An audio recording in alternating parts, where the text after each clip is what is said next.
Okay, that's better. Hi, everyone. We are going to get started. Thank you so much for coming. This is such an amazing turnout. I'm Michelle Histan. I'm the Managing Director of the Innovation and Entrepreneurship Institute here at Temple. And we are really excited to be with you guys, especially because this is our first in-person BYOBB in 3 years. Right? Yay! We're super happy about that. This is also the very first one we've ever held in this space. So this is our accelerator space for the IEI.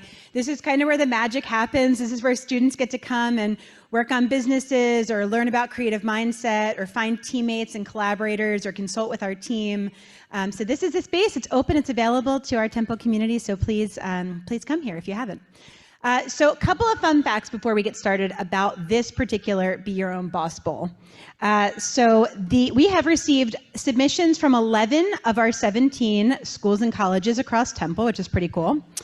Our finalists are representing 5 of those schools. So we have finalists coming from engineering, from Fox School of Business, from Klein, from sports, tourism, and hospitality management, and from Tyler. So we have a pretty diverse group. And speaking of a diverse group, we had our most diverse submission pool ever. We had every ethnicity represented in our submissions. We had more women than men submit. And of our finalists, 7 of the 8 are women. So just saying, women are getting it done.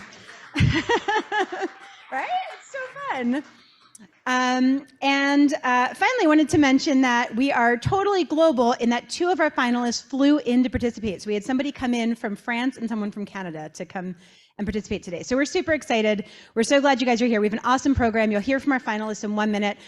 Before I turn it over, I want to mention one last thing, which is that everything happening tonight happened because of a ton of people on our team, and we'll talk about them later.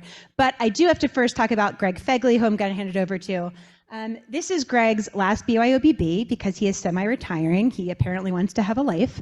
Yeah, exactly. That's how we feel. And he has just made magic happen with this. Everything that's happened, he has orchestrated in some way or another, and he has really touched the IEI in so many ways. And it's just such a good asset, and we're going to miss him a lot. He is great with our students and our alumni. He spends so much time mentoring them and so much time with them. And he gives them great guidance and also tough love when needed. So we're going to miss him so much. But we're really glad that he gets to take us out on the 25th BYOBB. So I'm going to turn it over to Greg to bring us into the next part of this.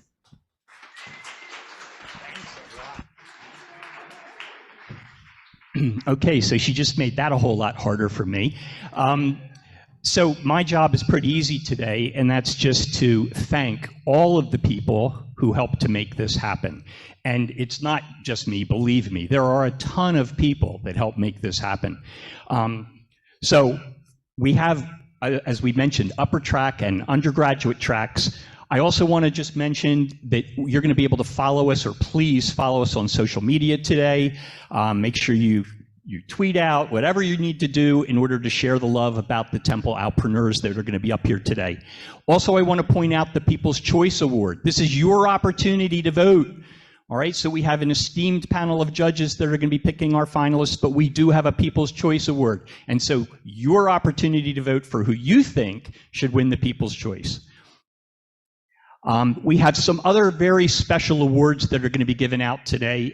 In addition to the ones that are presented by the IEI, there's going to be the Digital Innovation Award presented by DIF, the Digital Innovation Foundry, the Diversity, Equity, and Inclusion Award presented by Sedgwick here at Temple, and also a Global Innovation Award that's going to be being presented by the Center for International Business Education and Resource Cyber, as we know them here.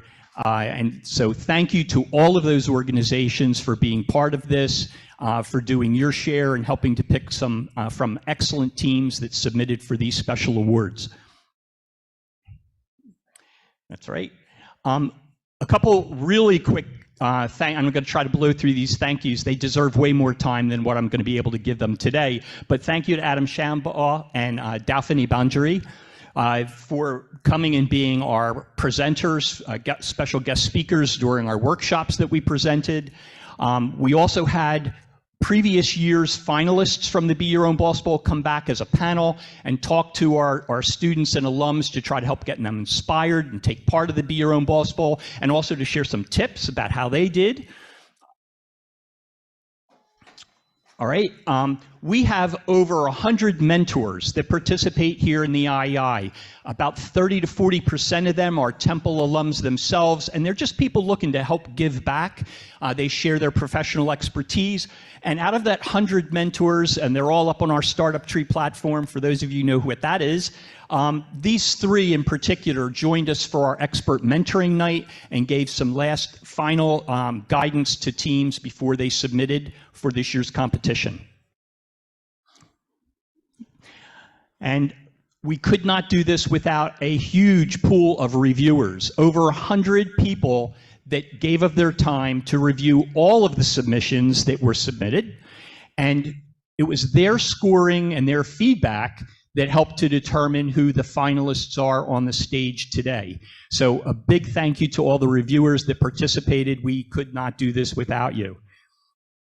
And then last but not least, I think, is the pitch coaches. We had 11 pitch coaches participate. Each team got a 1-hour presentation or opportunity to present and get feedback from these esteemed pitch coaches to help polish their presentations before today's presentation in the finals. All right, and next slide. Yep, okay. And then last but not least is a special thank you to our judges. I'd like to introduce them. We have Gail Chavis, a Fox alum, finance in the executive, an executive in the finance sector, and she's been a longtime mentor for us. Eric Hicklin, also Fox alum, founding partner of WowMe Ventures. Justin Rosenberg, MBA, Fox alum again, founder and CEO of Honeygrow. And last but not least, again, Dauphine Banerjee, and she's the founder and CEO of 360 Pharma Solutions. So thank you, judges, for your help today. You have your work cut out for you, I am telling you. I know you're up to it. Again, follow us on social. Keep track of the teams pitching because you're going to want to be voting for the People's Choice Award. And with that, I'd really like to now turn it over to Ethan Mauser. And he's going to be presenting each of the teams in the undergraduate track for the 25th annual Be Your Own Boss Ball. What's going on, everybody? Is this working? Can you hear me all right? I'm Ethan Mosser. I'll be the Vice President of ESA next year. ESA is our Entrepreneurship Student Association Club. We are in here every Wednesday, and we always have speakers like yourselves, and we do a lot of good stuff here. And I'll be introducing our undergraduate track finalists, starting with Allison Chu of Light Life.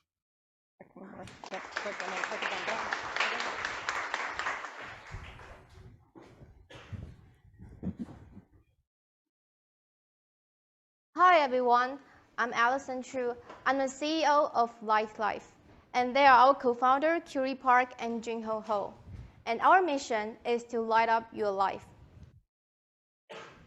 Today, I want to share you with my story.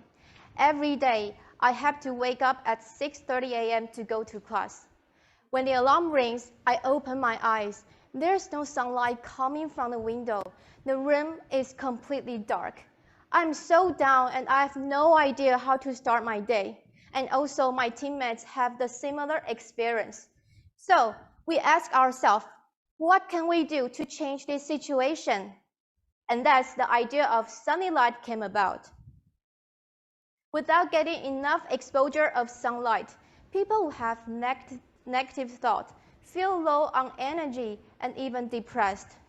And this disorder is called SAD, Seasonal Affective Disorder. Nowadays, over 10 million people in the United States experiencing SAD. And other disorders such as sleeping disorder, depression disorder, and jet lag also suffer from a similar reason, the lack of sunlight.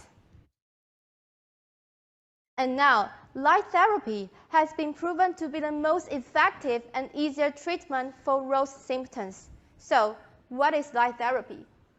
By sitting next to a lamp with 10,000 lux light intensity for 30 minutes, patient can start to feel better.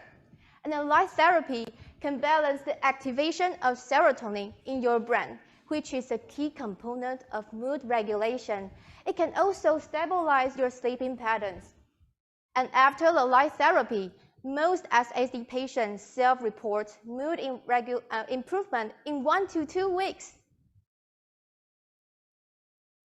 So, our product, Sunny Light, is here to help you to solve the problem. Sunny Light is a double-sided lamp. It is not only a SAD lamp, but also a decoration lamp. One side with SAD light, when people sitting next to it, they will feel like they are under the sun. And the other side is sunrise color lamp. So when you turn it to the wall, the entire space will color with beautiful sunlight. And we also designed the light color into 5 levels, just like real sunrise tone. You can turn on the light and adjust the brightness. You can also set the timers. When the time's up, it will turn off automatically. And the most special feature is the light clock. Sunny Light can light gradually at your wake-up time, just like a real sunshine. And this is the real size of our Sunny Light. It is rechargeable and portable. You can take it with you anywhere you want. Since the mental health issue has growing around the world, so the light therapy market will expand. As you can see, based on these numbers, our light therapy market is growing very fast. So our target customer will focus on 3 main customer groups: SAD patients, people who have higher chance of getting SAD, and parents with young children. And we select the top 3 sellers on Amazon as our competitors. We combine all of these useful features into our Sunny Light, but only Sunny Light can work as light clock and atmosphere light. I bet we are the best choice in SAD light market. In the first year, large amount sale will come from Amazon, and our net income will be negative. But in the following year, we will start to sell our product on Amazon and also our own website. So during this year, our net income will surge quickly. In 2024, our market strategy will direct to customer. We will cooperate with Temple Mental Health Organization, providing them special discounts. And in 2025, we will put much effort on improving our brand reputation. We will cooperate with local hospitals to support people, also build our own online community with mental health articles. And in 2026, we will expand our market to Europe. About the roadmap, in 2024, we will continue to revising our product based on real customer feedback. And in 2025, we will hire 1 CMO to put much effort on improving our brand reputation.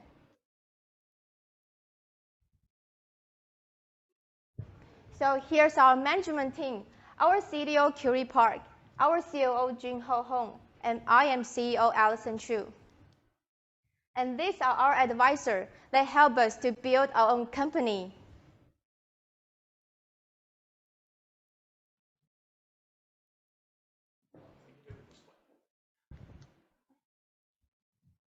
So this is for today. Thank you, everyone. We are Light Life, light your life. And now I want to welcome my teammates for the Q&A section. Do you have microphone? Do we have questions from the judges? No, I have.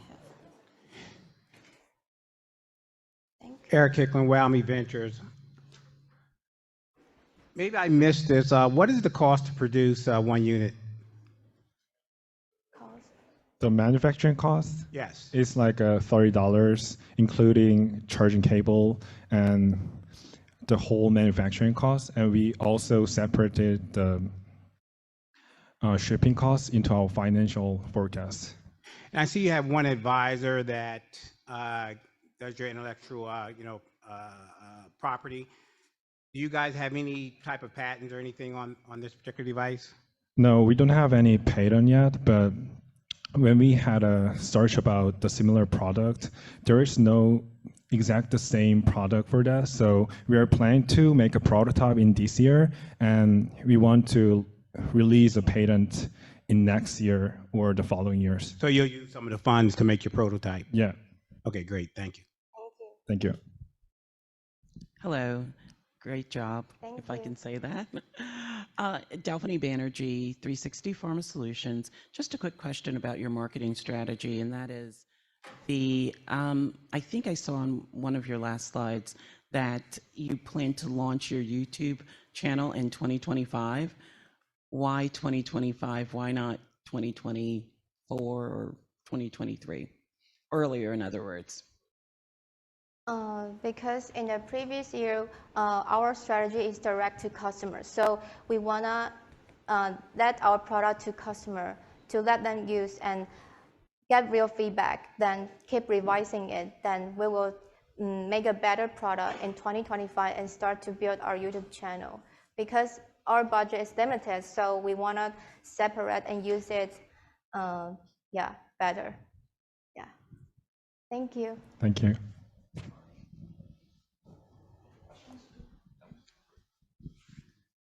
Great job. Thank you. Justin Rosenberg, Honeygrow. So looking at your competitors, I'm just trying to get my head around this a bit. So you would charge $90 for one unit, correct? One of the Light Lifes. Closest after that would be another competitor at $70. What's the benefit of Light Life besides there's two more colors? And when you say there's one more level of brightness, for example, like atmosphere light, what is that? So we combine two features into our product. So usually the SAD lamp was used for light therapy. It means that when the customer buys a SAD lamp, they only use a product 30 minutes in a day. So the rest of the day, they can't use the product for the side effect. So we want to solve the problem. Then we combine the two features into our product. And we just want to give the customers to use the various colors than other competitors. So we just came up with the 5 colors. Gotcha. Yeah. And the atmosphere light is when you pour the light into the wall, and the whole space will just like in the sunshine.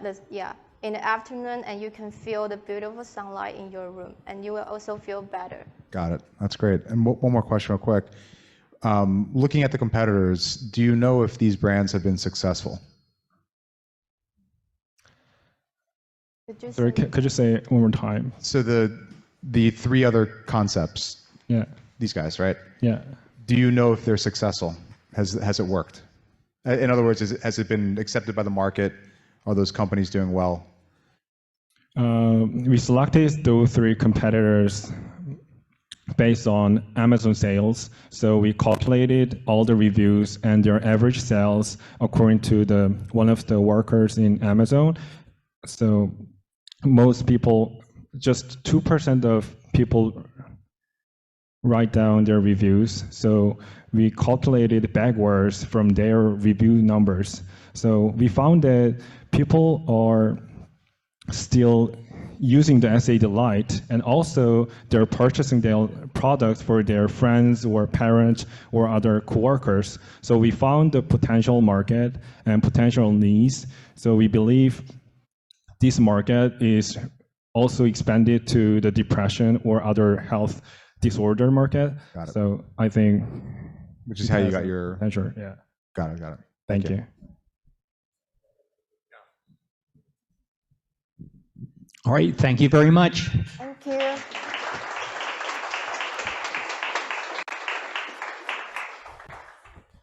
All right, and up next, we have Sophia Whitney of Mermaid. Sorry.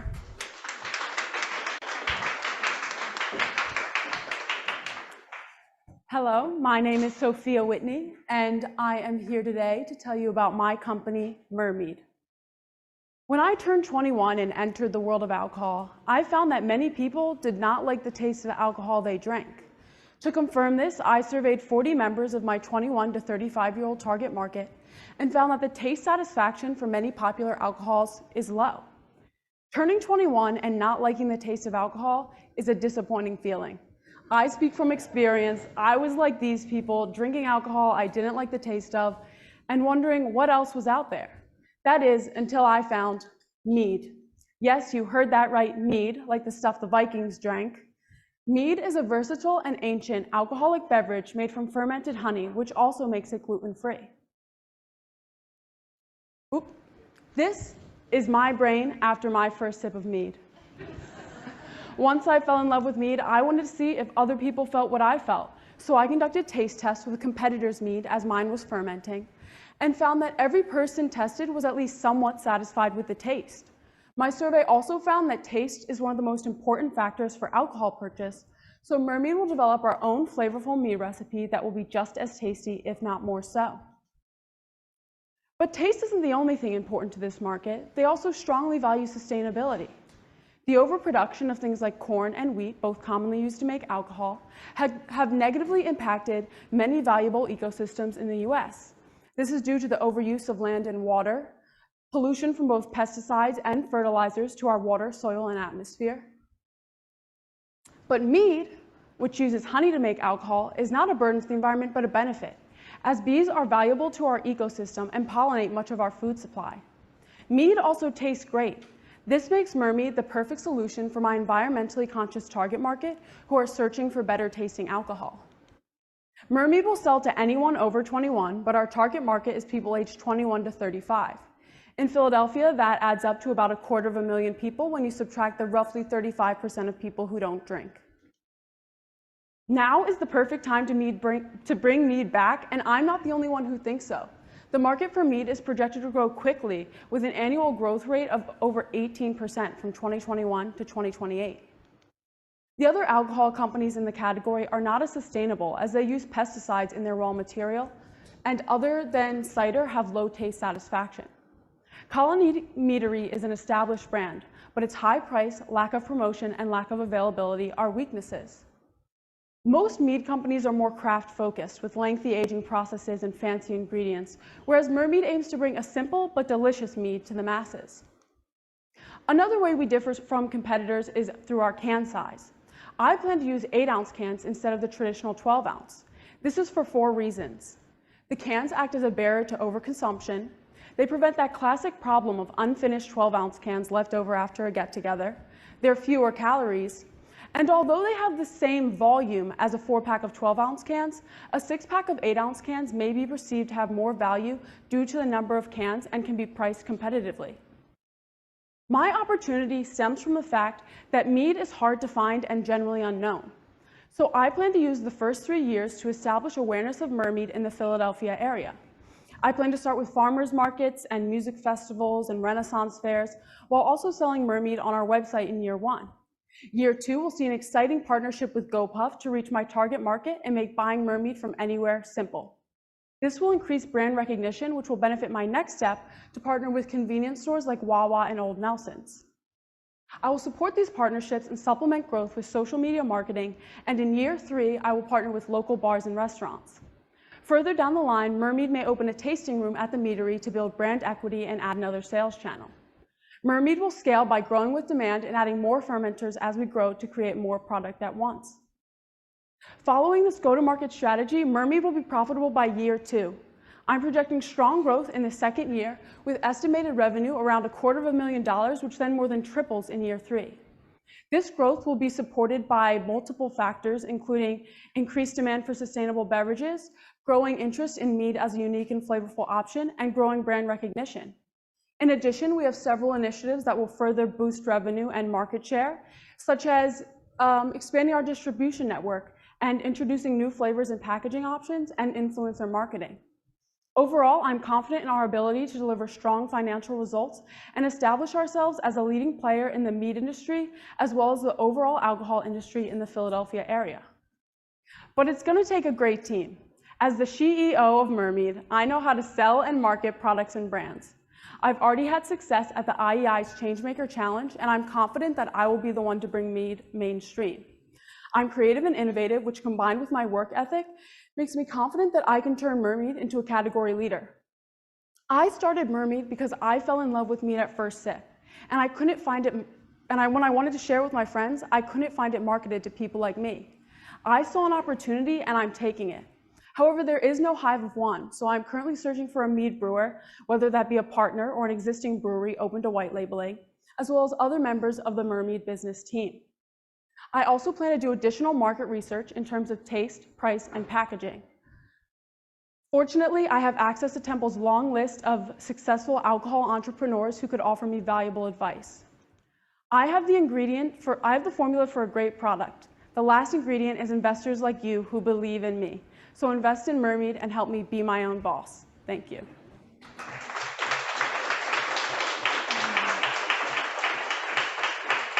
Great. I have some mead samples for you. These aren't my mead yet, just so you can get a feel for what it tastes like. It's 6.5% alcohol, and it's a raspberry mead, so if you're allergic. All right, questions from the judges?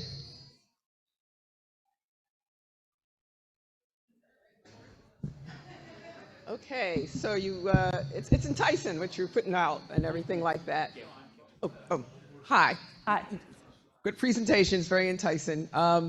Why not, have some other marketing or distribution process besides other people? Because that seems like a lot more time to wound up with a lot of different distributors. Why don't you, do a kiosk or something in somebody's stores? I think GoPuff is a great strategy, specifically because you can pay for advertising space there and also to be higher up in their search results. So that way I can get the product in front of people easier.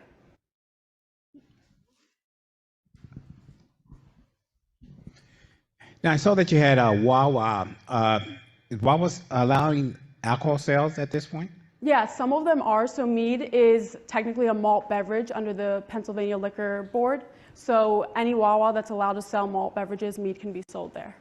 Now, I did try this sample here. It's kind of between a wine and a beer. Yeah. I mean, would you package this as somewhat of a wine? So mead can range in alcohol content from 3% to 20%. And originally, I'd like to start around an 8%, and then eventually maybe move into have a more wine-like product line that's a higher percentage point. Do you have any other team members? I just saw you up there. Just me right now, but we're looking, so. Great, thank you. Thank you. Great job. I love the packaging that you have on there. Going back to the team, what do you think you need other than you to really build this thing up? So definitely somebody with mead expertise. I'm currently brewing my own mead, but I don't think that I could do it on a commercial scale. So I definitely need a mead brewer. I think consulting in financial, they can either join the team or just be a consultant in terms of financials would be helpful, as well as operations and more people to do sales, because I can't be at all the farmers markets. You cannot. Though I want to be. Very cool. And it may have been in there, and if I missed it, I apologize. But what are you going to charge per can and per case? So I looked at the prices of all the mead currently on the market, and most of them for a 4-pack of 12 ounce, which would be equivalent to the 6-pack of 8 ounce, would come around an average of $16.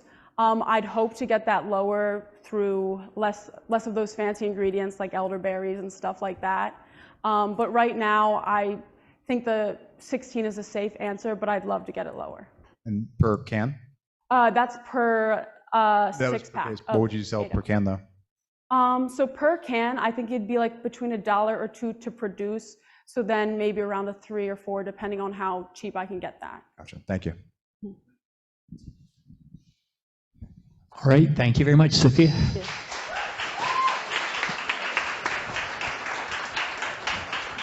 Yeah. And moving right along, we have Zoe Weavido with Nerva Device. All right, hello everyone. I am Zoe Weavido. I'm a senior bioengineering student, and I'm here today as the Chief Executive Officer of Nerva. And we're here to share with you our first product, the Near-Infrared Vascular Assessment Device. I'd like to start by introducing you to Bill Crawford. Bill was diagnosed with diabetes at 35. At age 50, he began having severe foot complications, including neuropathy or loss of feeling and reduced blood flow. One day, his wife noticed a cut on the bottom of his foot. This continued to grow and become an ulcer, which led to a severe infection. Additionally, a home nurse had cut the bottom of his other foot on accident. This also led to a severe infection and months of doctor's visits.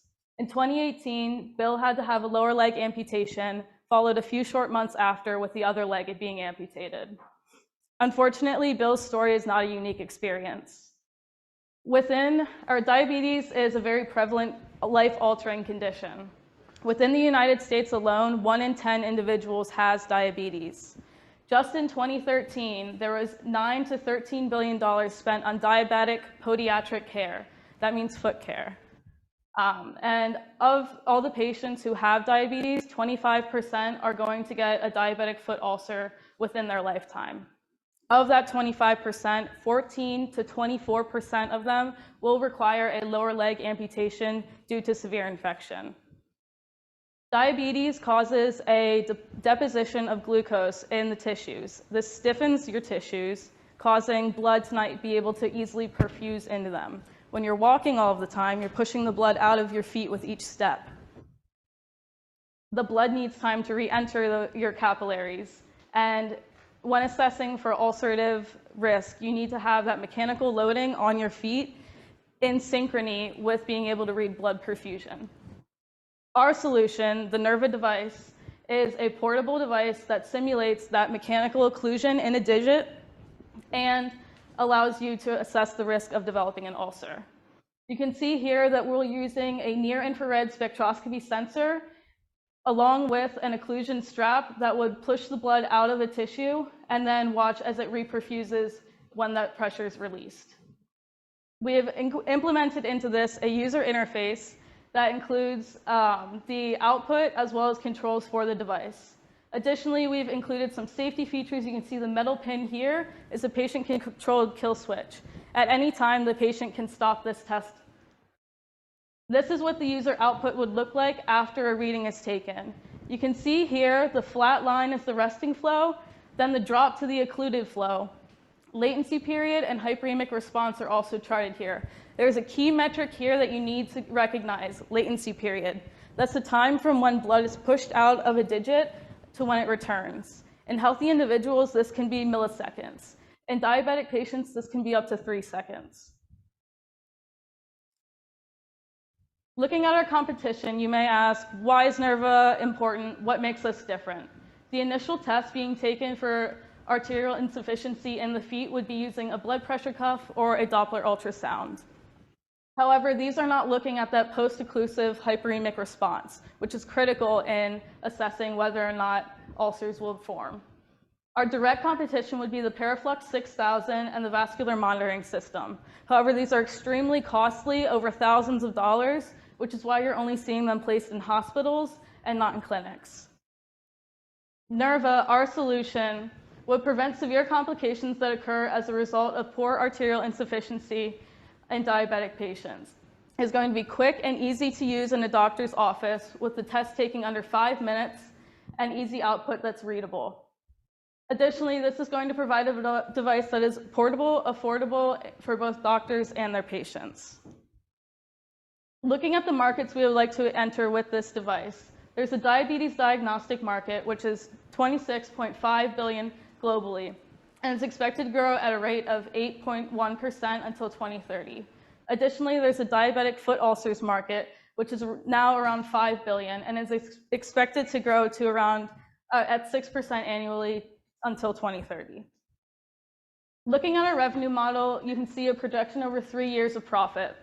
Selling this at a unit price of $500, with the unit cost decreasing as we upscale production, you can see that over 3 years, we are expecting to make a profit of $135,000.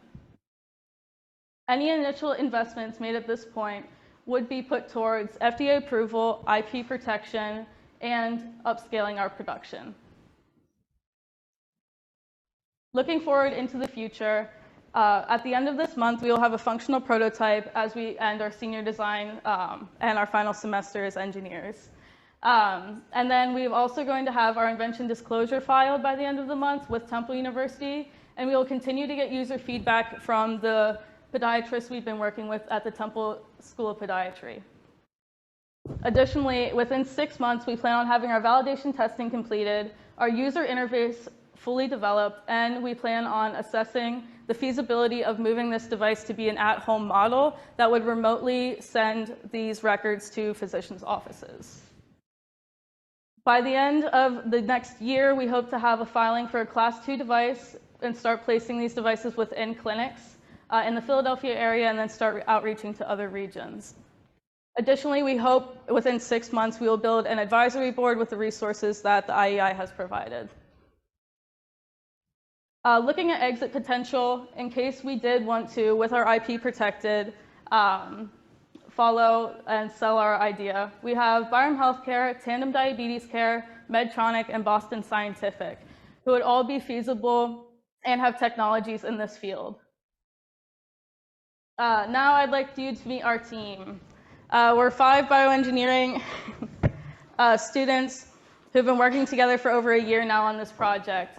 I'm Zoe Weavedo, our Chief Executive Officer. We have Hedivi Patel, our CFO, Sydney Reed, our Chief Communications Officer, and then Isha Thakur and Josh Pletcher, our 2 research and development leads.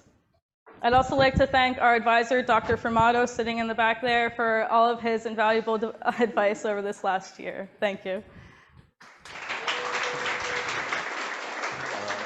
Nice job, man. Yeah. All right, very good. Questions for the judges? Hi, Dalphine Banerjee, 360 Pharma Solutions. Fantastic job. Thank you. Absolutely. So maybe I missed this, but who is going to pay for this? So we're looking for Who's going to buy? Going to buy these. They'll be placed in clinical offices, so it would be the point of care where diabetics go for their regular care. This could be an endocrinologist's office. There are specific clinics set up around Philadelphia as well, but it would be in those settings, yes. So the purchaser would be the physician's office? Yes. And have you looked, and maybe you said this on your slide as well, so please forgive me, but have you looked at reimbursement, government reimbursement? Yes, we've made within our project a list of reimbursement codes that anyone purchasing this would be able to use. Thank you. Thank you. Great presentation. What keeps Apple away from putting this in their watch to do some of the same things that you're trying to do with your device? I would say the main thing is with this device, you need that mechanical occlusion or something that would tighten around a digit and push the blood out of it and then reassess the re-entry of blood. So the thing with putting it in a watch, you wouldn't have the watch constricting around your wrist and then releasing and reading that flow. Okay. But yeah. Okay. Now, I think you mentioned blood oxygen level. Now, people with darker toned skin, the ordinary blood oxygen meters, I guess the ones you stick on your fingers, they don't actually work accurately. What are you guys doing to advance that? So with near-infrared spectroscopy, you don't have a lot of issue with melanin or skin pigmentations as you do with the wavelengths of light that are being used for a pulse oximeter, which is red and blue. So we won't have much of an issue there, but we have worked into our test methods within our senior design project, working with different skin pigmentations and making sure we're getting appropriate voltage outputs within those. So you guys could possibly be first mover on that? Yeah. Oxygen. Okay, great. Thank you. Well, are you sure about that? Are you sure you're the first mover, or you assume? I'm not sure about that, no. But it wouldn't be blood oxygenation. It's the perfusion of blood throughout the area. Great, thank you. Yep. Was your financials regional or was it national? That was just regional within this area. I don't know if you want to follow up with that. Yeah, so that was just, hello, okay. That was just based on just regional. The global market size is a lot bigger, so we just based it on the US right now.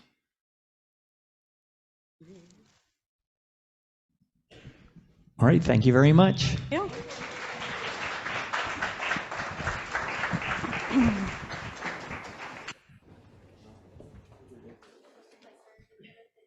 All right, thank you. And up next, we have Claudine Ato-Okine with Vanity de Claude.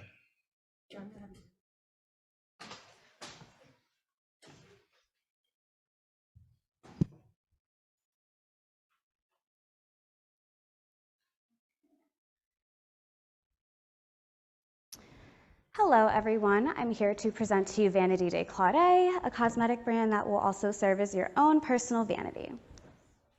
So my name is Claudine Ato-Okine. I am the CEO and founder of Vanity de Claude, as well as a professional makeup artist. So I decided to rebrand into a multi-use cosmetics brand after unfortunately having my makeup kit stolen last year. And I remember as I was repurchasing my inventory, I wish I could just purchase everything in palette form. So that kind of, listed up that idea. And our mission is to bring sustainable and accessible artistry to our makeup consumers, enthusiasts, and pro MUAs. So the problems that we are trying to tackle is the fact that there are too many single-use products in a makeup routine, as well as the amount of waste that is generated through cosmetics and the beauty industry, and just the excess amount of money one must spend just to get enough products for a full face. And actually, just this last year, over 120 billion units of waste was produced by the beauty industry and single-use packaging.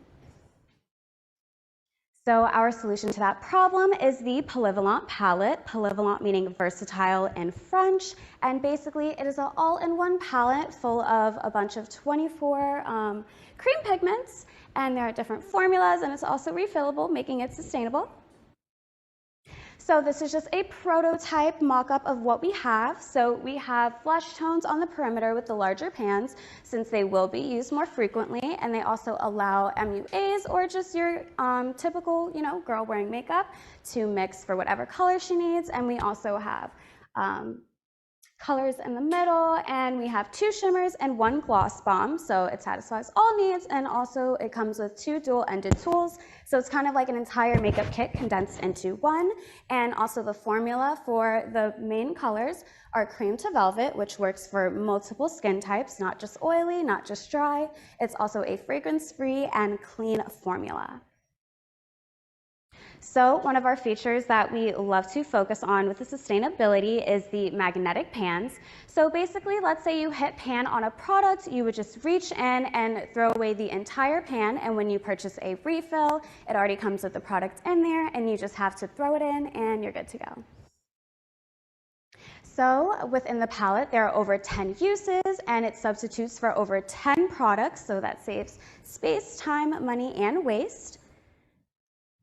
And this is just a demonstration of all of the products that it substitutes for. So it actually totals to over 13 products, as you can see in the different areas of the face that it satisfies. So when doing my research, I actually took a bunch of drugstore products and high-end products. So I did 2 different categories based on the consumer's expertise and interest in makeup. And just for a full face of drugstore products, it totals to about $140. And with a full face of high-end products, it totals to $447, almost totaling $500, versus Vanity de Claude's Polyvalent palette, which is approximately $100. So in terms of competition, there are a couple brands on the same track as us.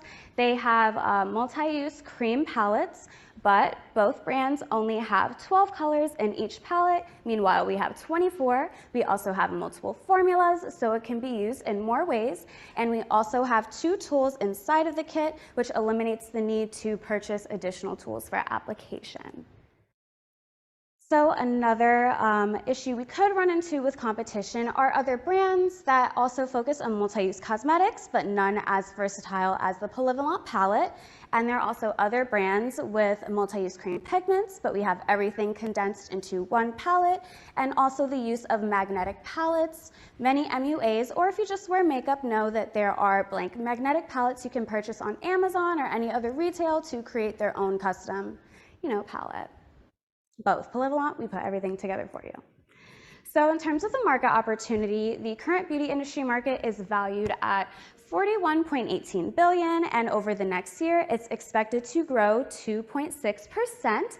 And our target customer are makeup enthusiasts as well as professional MUAs. But as stated before, since it is a cream product, it's very easy to use and blend and perfect for beginners who want to get into their makeup journey.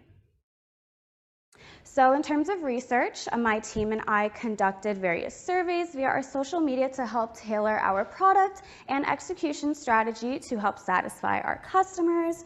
So we found that 83% prefer shopping at beauty retailers, which we plan to launch in the next couple of years. And 87% of people learn about new cosmetic products via TikTok and other social medias, which is how we plan to heavily market. So just a little bit of backstory, we have been in business for a few years now. We launched in 2020.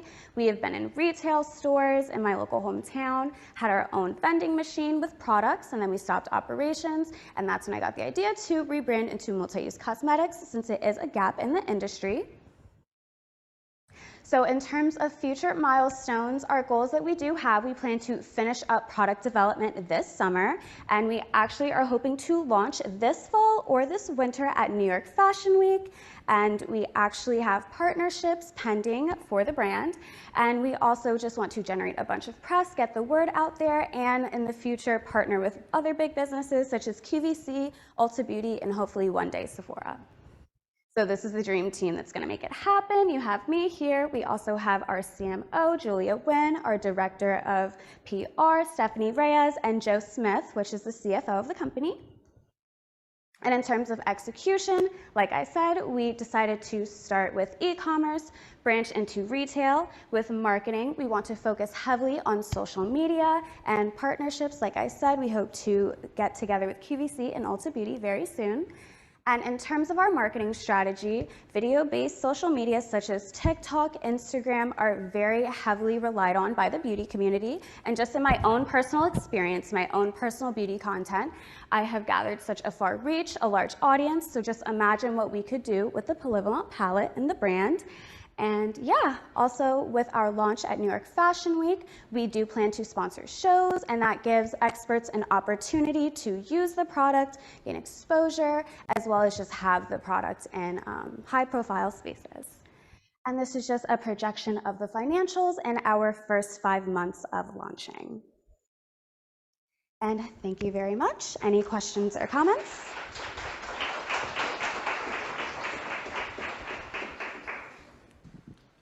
Questions from the judges? Thank you. Absolutely fantastic job. Thank you you for sharing. Thank you. Absolutely. So, and this is Delphine Banerjee, 360 Pharma Solutions.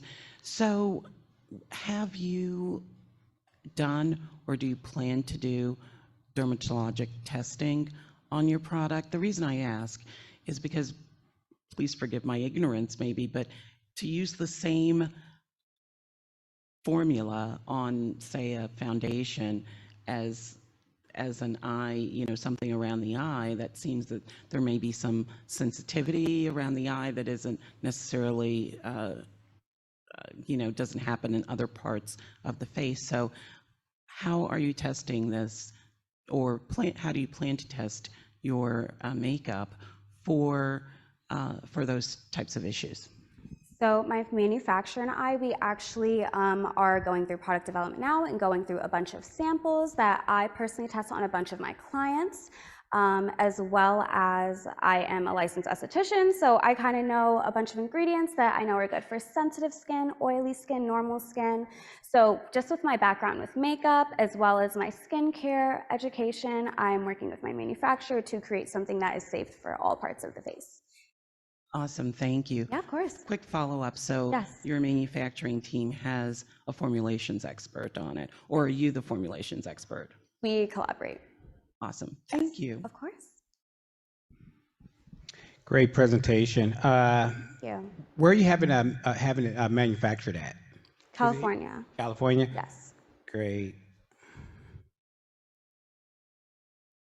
Your competition, you see so many celebrities getting into this industry. Yeah. How do you look at them as being your competition when it comes to the branding side? You're talking TikTok and Instagram, things of that nature. Where do you see yourself fitting? I believe Rihanna and the Kardashians, have brands.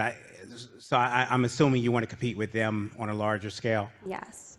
So what I will say, I know I do not have their fame, but like I said, I do have my expertise as well as my connects, especially within the fashion world. I know a lot of celebrity MUAs that I can give the product to, and also just with the TikTok and Instagram algorithm, gives our brand a large reach, as well as just the performance of the product is what I'm really relying heavily on, which I think is doing great already just in production. And your kit is refillable, right? Yes. So where is it being refilled at? At a So- department store, or they mail it back into you? No, How so does it when you work? purchase a palette, it's kind of like a one-time investment, so it's not like when you run out of something, you have to go purchase another one. I will also be selling a refillable little colors, different sizes as well. As you can see, there were 2 sizes of pans in the graphic that I showed, and they can just go to their local Sephora, Ulta, where we hope to be very soon, or just on the e-commerce site and purchase a refillable pan that they can just replace themselves. Okay, great. Thank you very much. Yeah, of course. What's the price point for your palette? Approximately $100. We're still working out the kinks with production and unit costs, but that is where it's looking currently. Yeah. All right, thank you very much, Claudine. Yeah.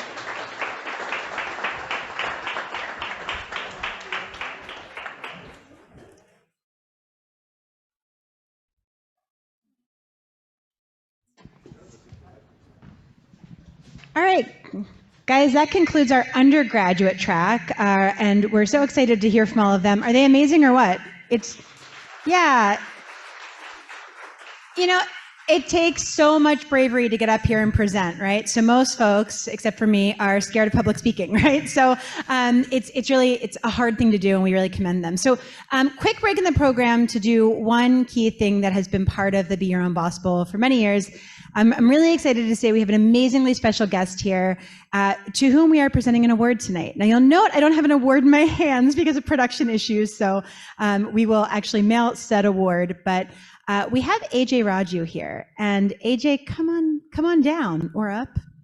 AJ is a 2-time Temple graduate. AJ, yeah. AJ did his undergrad here at Temple and earned his law degree here at Temple. And hi, I'm going to talk about you for a minute if you don't mind. No, I know this is horrible. I give to you our gratitude. So. Yeah, a huge thank you to the judges. Hi, guys. Guys, AJ was with a law firm. That's where he started his career, and then started his own law firm where he practices something called Inside Outside law. And I know many of you have already watched the video we shared. You'll get to see that a little later. We sat down together and had an amazing conversation. But I think what's so incredible about AJ is that in addition to running a law firm, he runs a social impact project or organization called the Germination Project. And it includes a number of initiatives that are really all focused on making our city, making Philadelphia better. So because of that, we asked if he would come and accept tonight the Self-Made and Making Others Award. And this is an award that we do every year for someone who has really not only themselves been a successful entrepreneur, but has lifted others and provided the path for others. And that's something AJ does all the time. So he has very generously offered to sit with some of our students and other folks who are interested in sharing their business ideas and get some feedback on their businesses. He's going to spend a little bit of time before he has to go to another event today. But we are, after the upper track, going to share the video that he and I did together. I got to sit down with him and talk about all of the things he's doing. And he kind of blows my mind. He does a lot of different things. And really, when we think about what happens in the Innovation and Entrepreneurship Institute here, like, this is it, right? This is what we hope to foster and create more AJs, because Philadelphia really, really needs them. So we will send your award. I'm so sorry, but we're so grateful to have you. Thank you. You know, I'm anything but self-made. Nothing about me is self-made. Still being molded. Lots of rough edges, but thank you all. You know, I made a living taking credit for other people's work. So there are lots of people who work with our organization. So on behalf of my partners and many leaders who work on the Germination Project, thank you so much. I'll be around. I think I'm out here to the extent any of the, I would love to, I came here really to meet you, and if I could spend some time with some of the entrepreneurs, that'd be great. So I'll be here for about half hour, 40 minutes, is that good? Yeah, Great. that would be Thank you again. Thank you, it means a lot. Thanks, AJ. We're so grateful. Thank you so much. All right, so gang, with that, we're going to move on to our upper track. We've got 4 finalists presenting in our upper track, and we're super excited to hear from them. So that's what's happening next. How you guys doing? You super psyched? Yeah, okay. I'm going to take clapping as super psyched. I appreciate that. And AJ will be right out here if folks want to chat with him.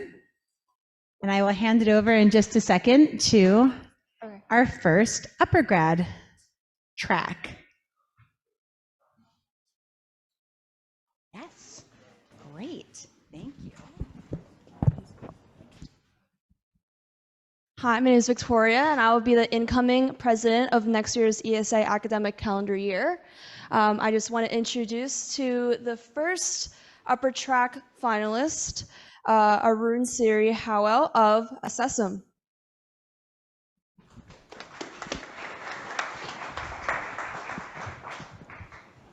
Hi, can everyone hear me okay? Hello, I'm Dr. Arun Howell. I'm the founder of Accessum. Before we talk about how our virtual consult service will save hospitals $236 million per year, I want to start by telling you about an awful scenario that happens in rural America every day. This is Whitfield Hospital in Alabama. It is a small rural hospital with 8 ICU beds run by hospitalists with no training in pulmonology. Whenever there's a COVID surge in the area, the ICU beds at the advanced regional hospitals would be full, and the rural patients living near Whitfield would have nowhere to transfer. The sickest COVID patients who need specialized care from pulmonologists are left in the hands of local doctors who have no choice but to fend for themselves and do the best they can for the patients, even though they don't have the expertise to do so. This is the tragic reality of healthcare in rural America today. For 46 million Americans in 1,800 hospitals in rural America, their risk of death is 184% higher than their urban counterparts.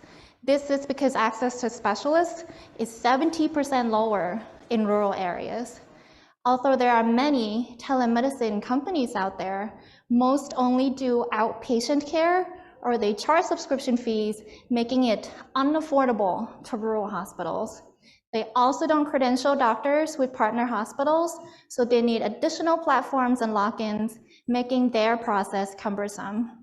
This leaves an untapped market of hundreds of rural hospitals still needing inpatient specialist support, and this is where Accessum comes in. We are the only free virtual consult company on the market. We solve this problem by working with rural hospitals to identify needed specialists.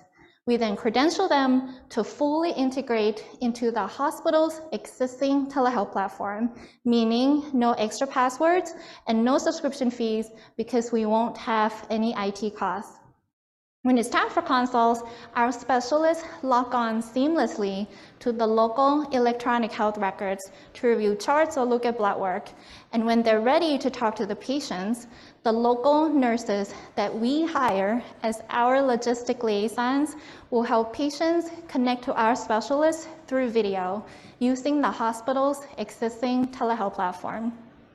When the consult is done, we help doctors earn by billing insurance, taking a percentage as our commission, all at no cost to patients.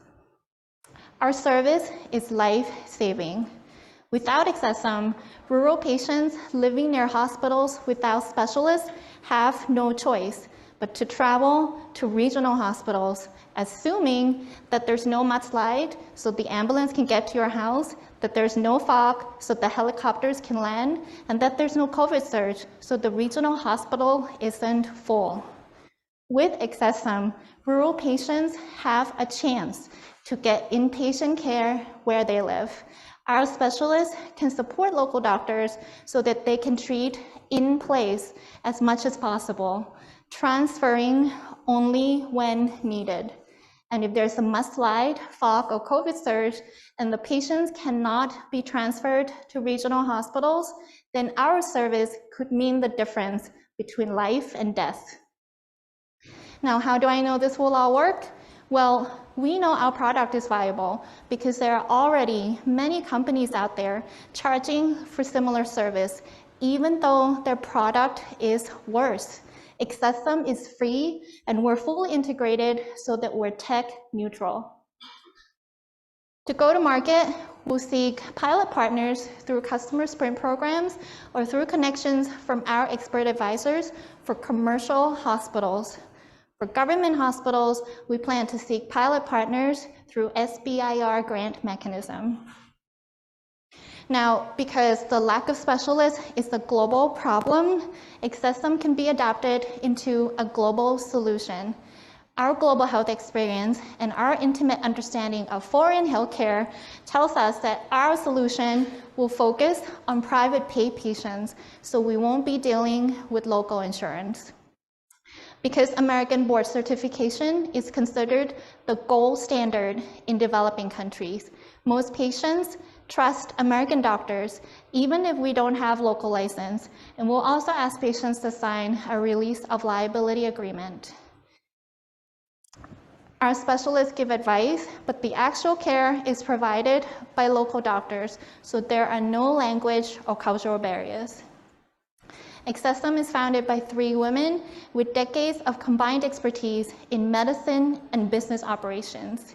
We are backed by a diverse group of advisors with background in law, medicine, and business. We have excellent traction. We have secured 17 specialists in 6 specialties for our physician directory, and we've won numerous competitions, both at Temple and nationally. We are ready to run our pilot program, starting with 2 specialties in the first year. We will then expand, focusing on hospitals in the same network and in the same state, so that we can simplify licensing and benefit from economy of scale. We're projected to break even within the first 6 months, and we plan to exit by selling to other companies to complement their outpatient telemed offering or sell to a private equity firm. To do all this, we're asking for $60,000 to start our pilot. We will use this money for credentialing and marketing and get our company off the ground. With this money, you will help us tell a different story for patients in rural hospitals like Whitfield. Instead of hoping that they don't die waiting for a bed at a regional hospital, or that they don't die in an ambulance during the transfer, rural patients can get the high quality care that they need at the right time, in the right place, near their house, surrounded by their family and their support network. Thank you.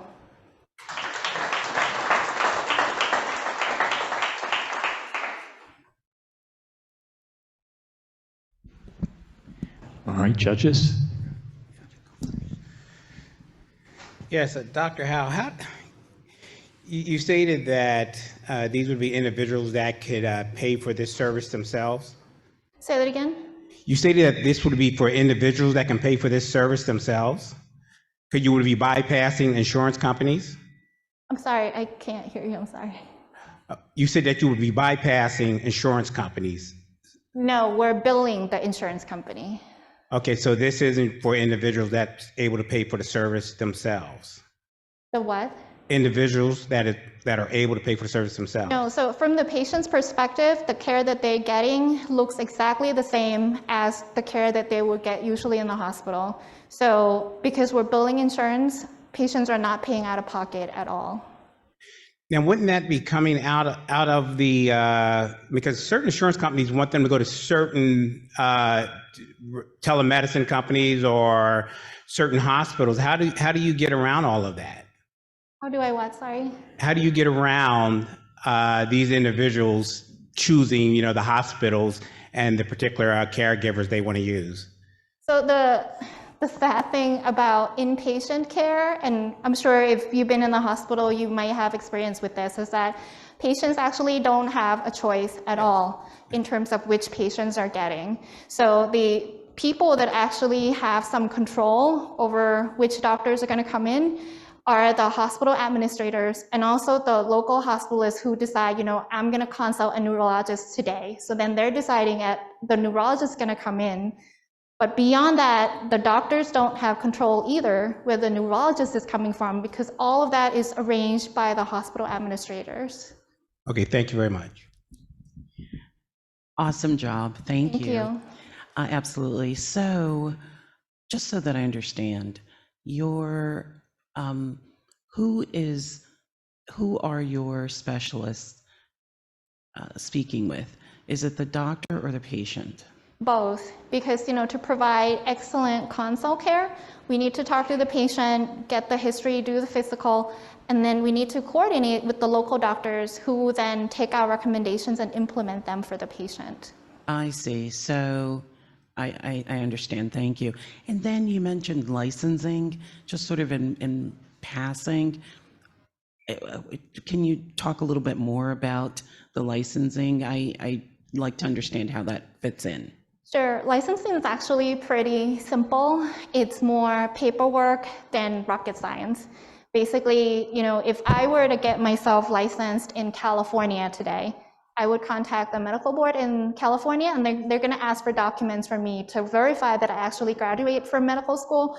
But beyond that, they don't check or anything like that to kind of allow you to practice in California. I see. So you're talking about the medical board licensing in the various different states that you'll be working with. Your specialists will get licensed in those various states. Thank you so much. You're welcome. Great job. Very impressed with what you're working on.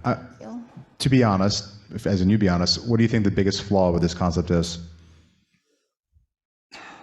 I think the biggest flaw is that, or the biggest challenge really is Well that said. there are a lot of telemedicine companies out there, we all know that. But I do think that there's a lot of room for improvement, because most of these companies operate within the traditional framework that, they're gonna go in and make money in the simplest and fastest way possible, which is to go in, don't credential anyone, and just bill the patients or the hospitals to pay per consult. Instead of doing it the right way, which is making sure you credential people, integrate it into the system, and bill insurance, because that's what insurance is for, is to pay for these types of care. Great answer. Thank you. All right, thank you, Jean. Thank you.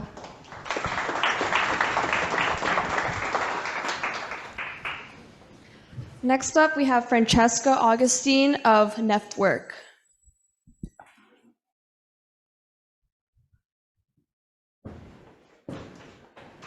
That's not me.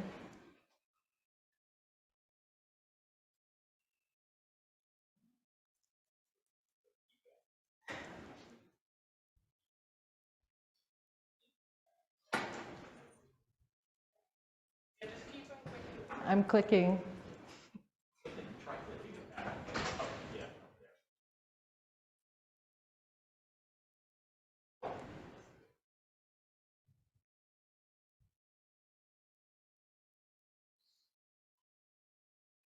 Are we out of power?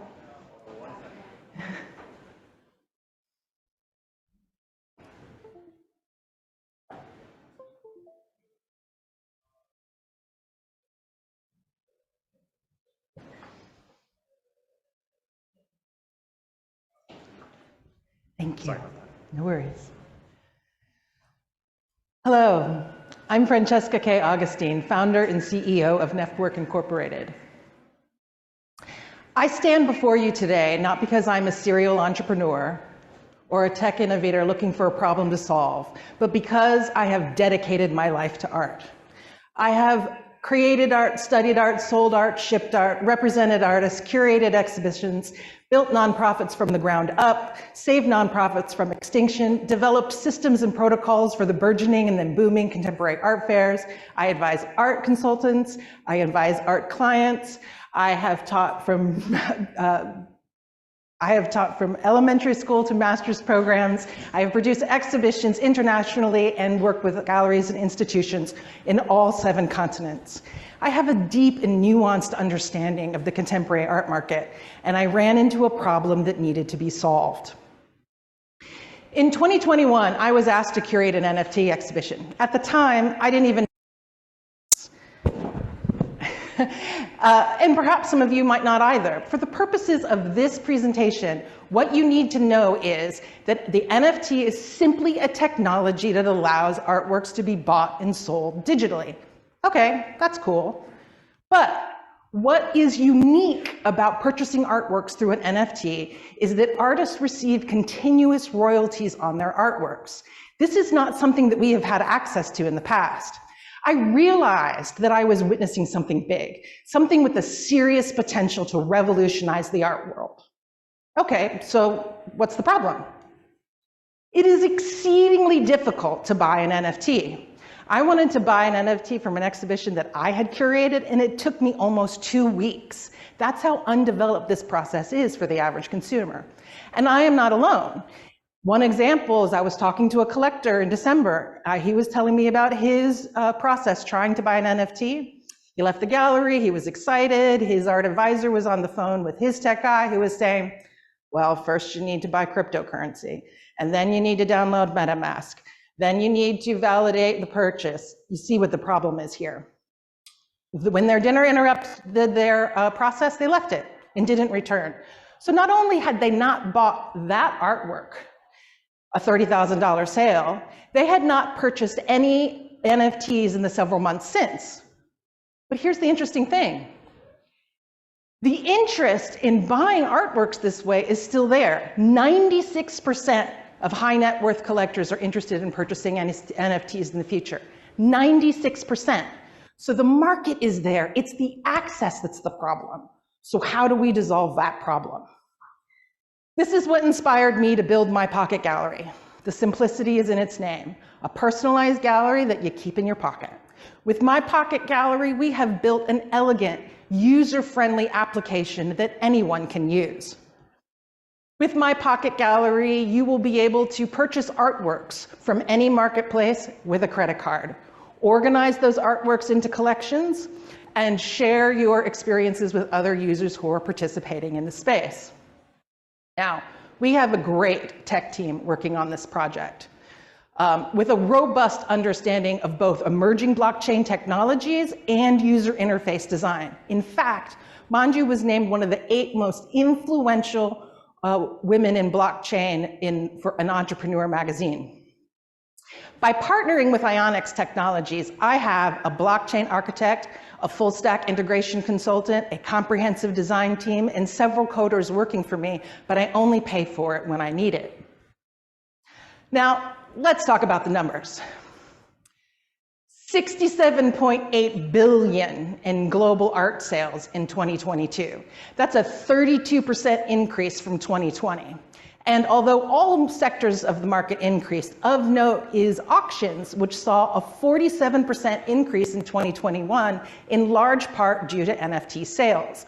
Now, even with the post-hype correction last year, if we look at NFT sales from 2019 to 2022, that's an 829% increase. That is definitely a market on the rise. But you want to know how we're going to make money? Our business model is simple, a 0.7% transaction fee. We are not making the art, we are not selling the art. We are simply the payment rail between the collector who wants to purchase the art and the galleries who are selling the art. We are the necessary link to solve that pain point of access. Now, even for the initiated, there is some confusion about what an NFT actually is. The art, an NFT is not the art is the art.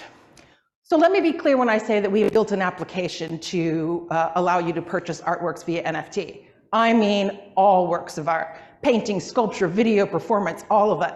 What we are working towards is utilizing the technology of NFTs to build an immutable record of sale and certificate of provenance for all artwork sold.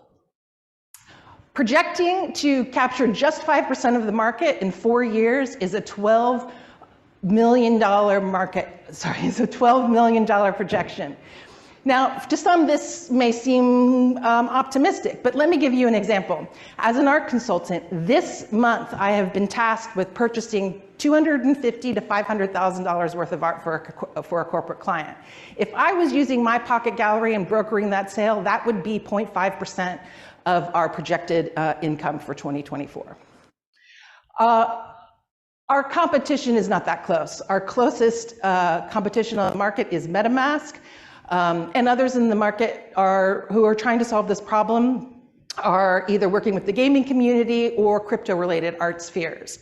But our edge on the competition is more than product novelty. We aim to be evolutionary.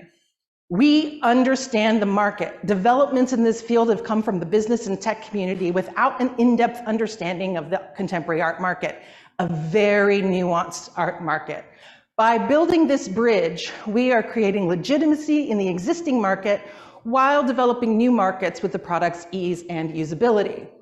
Our go-to-market plan focuses on art fairs, which is where over 30% of global art sales are made, as well as partnering with contemporary galleries in both blue chip sales and emerging galleries. Our project timeline is focus. Building my pocket gallery is the key first step in developing our long-term goals. In the future, we hope that you will join us, be a visionary, and join the revolution with us. Thank you.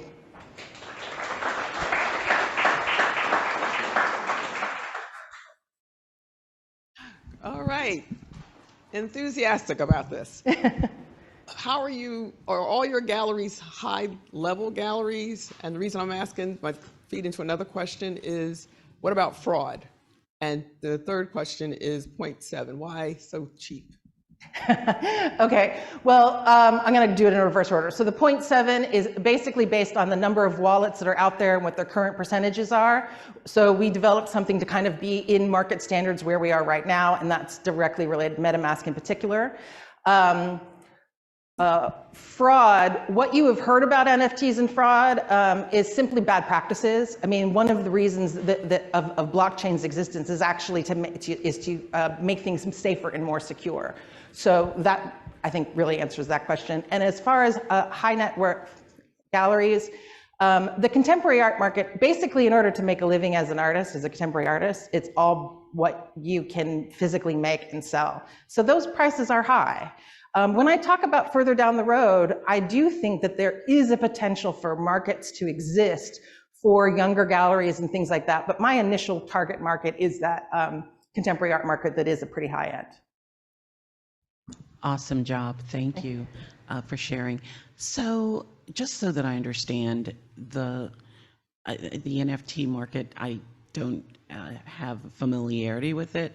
So are people purchasing a piece of an existing artwork so that they can say they own it, but they don't have anything physical? Or are they purchasing a physical piece of artwork that they will take home with them and do whatever they please with? It's both. So basically, think of the NFTs, like if you purchase and you get a receipt for something, for an artwork, you also get a certificate of provenance, which allows you to show that its value, that the artist created. So the NFT is replacing that. It's not, so it basically is the fintech that allows these processes for the art to be bought and sold in this way. But yeah, it can be a physical painting, or it can be a video, which isn't physical, or it can be a digital artwork, which isn't physical. All of those things are included in this market. I see. Thank you. Okay, getting back to what Gail was talking about with the fraud side of it, how are you determining if someone is selling a piece that they could have done on ChatGPT and it's not the actual, painting, but they're using this whole blockchain platform that you're creating. Well, so that is one of the main reasons why I am partnering with galleries that exist. I'm not being a platform to sell the art. I am helping collectors go to reputable, well-known, and vetted art galleries, and that's where that assurance is. And that's one of the reasons why that kind of the hype market fell off, is because they were trying to get rid of what they said was like the third party, whereas they were trying to be that third party. But in reality, this market needs that. It needs the galleries who are connected to the artists, who actually have the reputation to sell the works. Are you incorporating any type of artificial intelligence in your platform? No. Very good, thank you. Would you go to 1.5% of transactions, or no? Did I say So you're at 0.7 per transaction, essentially. Yeah. Would you ever go to 1.5? Absolutely. It's paying attention to the market, making sure that what our offer is going to be of interest to people who are currently using other options. And yes, I think that it will grow and change. That's great.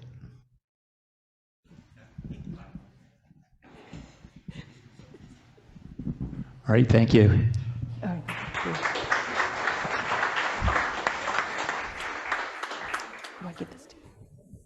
Next up, we have Bernardo Castro of Prevent Gen.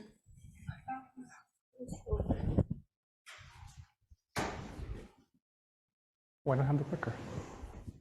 Thank you.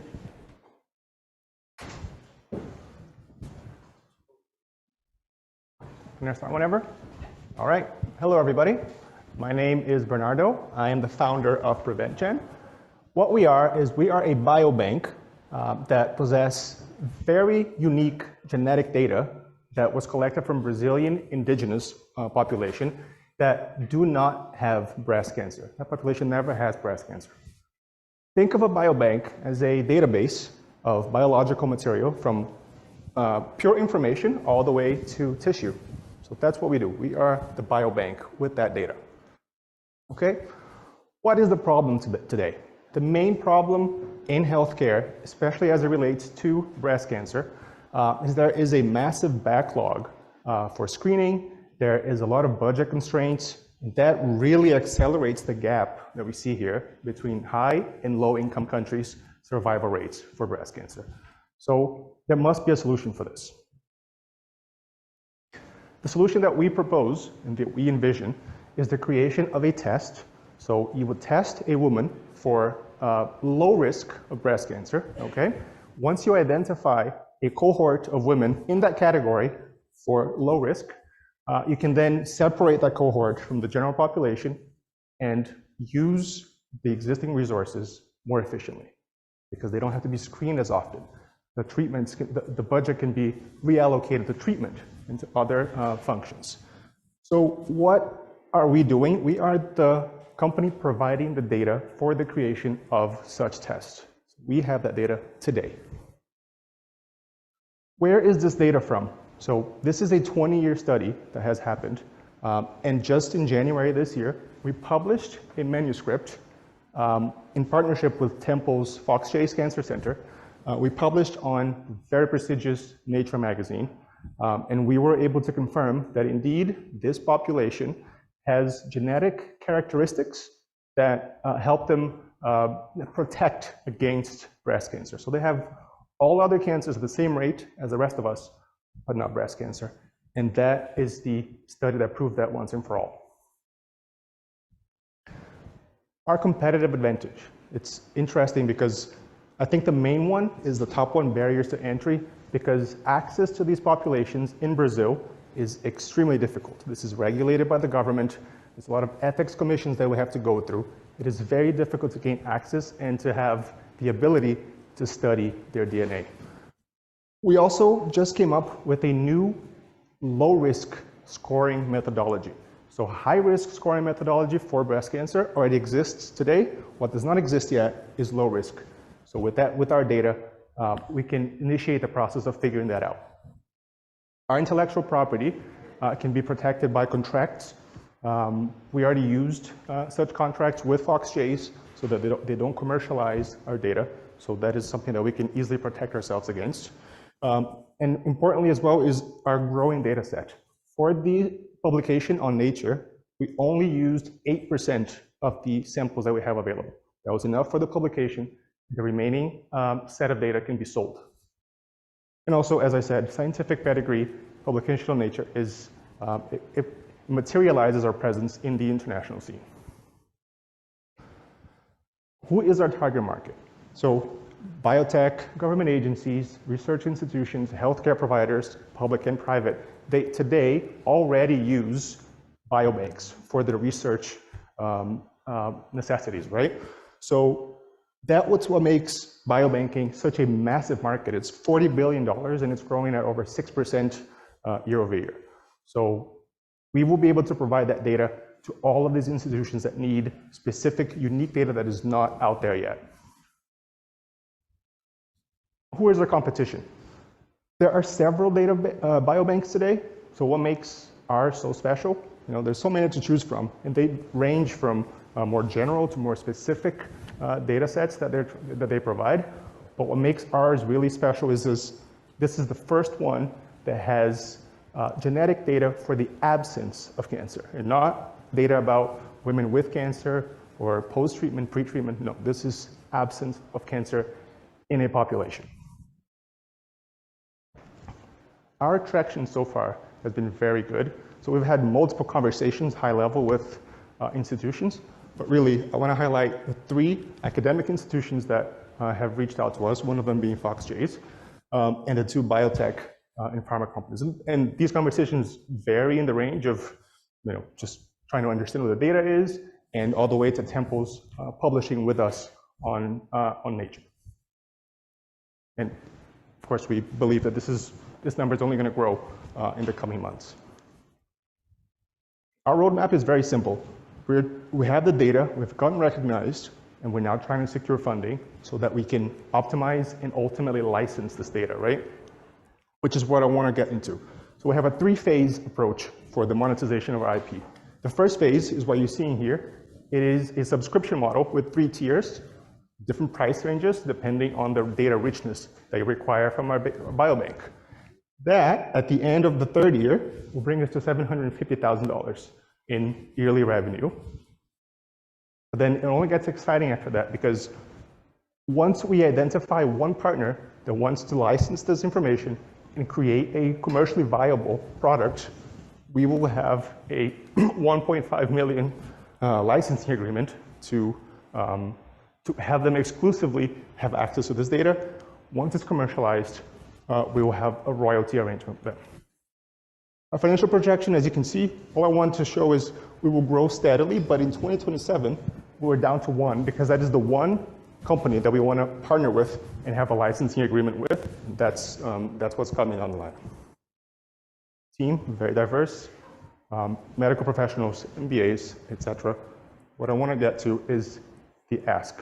What we need to accomplish our goal is $280,000, mainly to collect additional samples and to sequence the remaining samples that we have.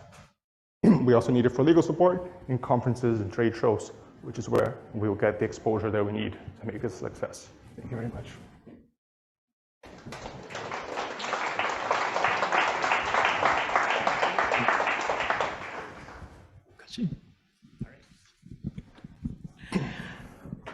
Fantastic job, thank you. Thank you, thank you.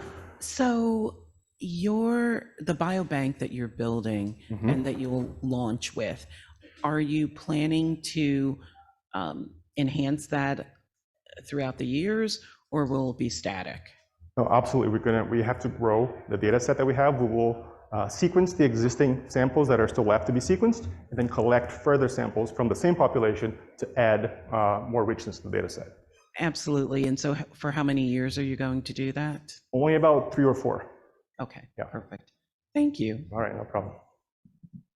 You did mention your competition, but I mean, to me, it seems like every university or research institute is doing, the same thing. There's data everywhere. Data is king. Yes. I mean, how are you going to compete with these guys, and how are you processing this, this data? I mean, you want to sell it to institutions and allow them to process it. Yes. But you have to process some of it yourself using, artificial intelligence or something to make it viable, to sell it. Absolutely. And the sequencing of the DNA of many of the samples has already happened. What was missing was the study that really identifies what are the polymorphisms, let's think of mutations, that lead to this protection against breast cancer. So it is really the Nature magazine publication that helped us identify those. And now that we have that data with us, we can correlate with the new samples that we're going to process. So that research publication was key to our project. Now, African American women have some of the highest cases of, breast cancer. I mean, are you getting them in for trials? I mean, how's all this working? So the idea is really to sell just the data from the population, and the reason why that population is unique is because that is the only way that we can actually test which polymorphisms, read mutations, are responsible for breast cancer, which is a very complex disease, right? So we're not here to treat or give new method of prevention. It's just the data that allows for the testing that can then separate cohorts of women into low risk versus remaining of the population. That is the objective. And not just breast cancer. You can use it for all different types of cancers? No, only breast cancer because they do have other cancers at the same rate. They just have complete absence of breast cancer, which is an anomaly in any population. Yeah. Okay, very good. Thank you. No problem. Was that? So real quick, I noticed you're ultimately hoping for one kind of end user at the end of the day. Correct. Just trying to get my head around that. Why is that good? Because once we identify it will likely be a pharma or biotech company, right? That wants to commercialize whatever test product comes out of the results of this biobank, they will not want to share that data with anybody else. So we will, there's a lot of studies that people do that don't require commercialization, but once we identify the one partner that is willing to go the extra mile with us, because we can't create the test ourselves, we need their help. So we will leave just them with a licensing fee. Thank you. Mm-hmm. All right, thanks, Bernardo. Thank you.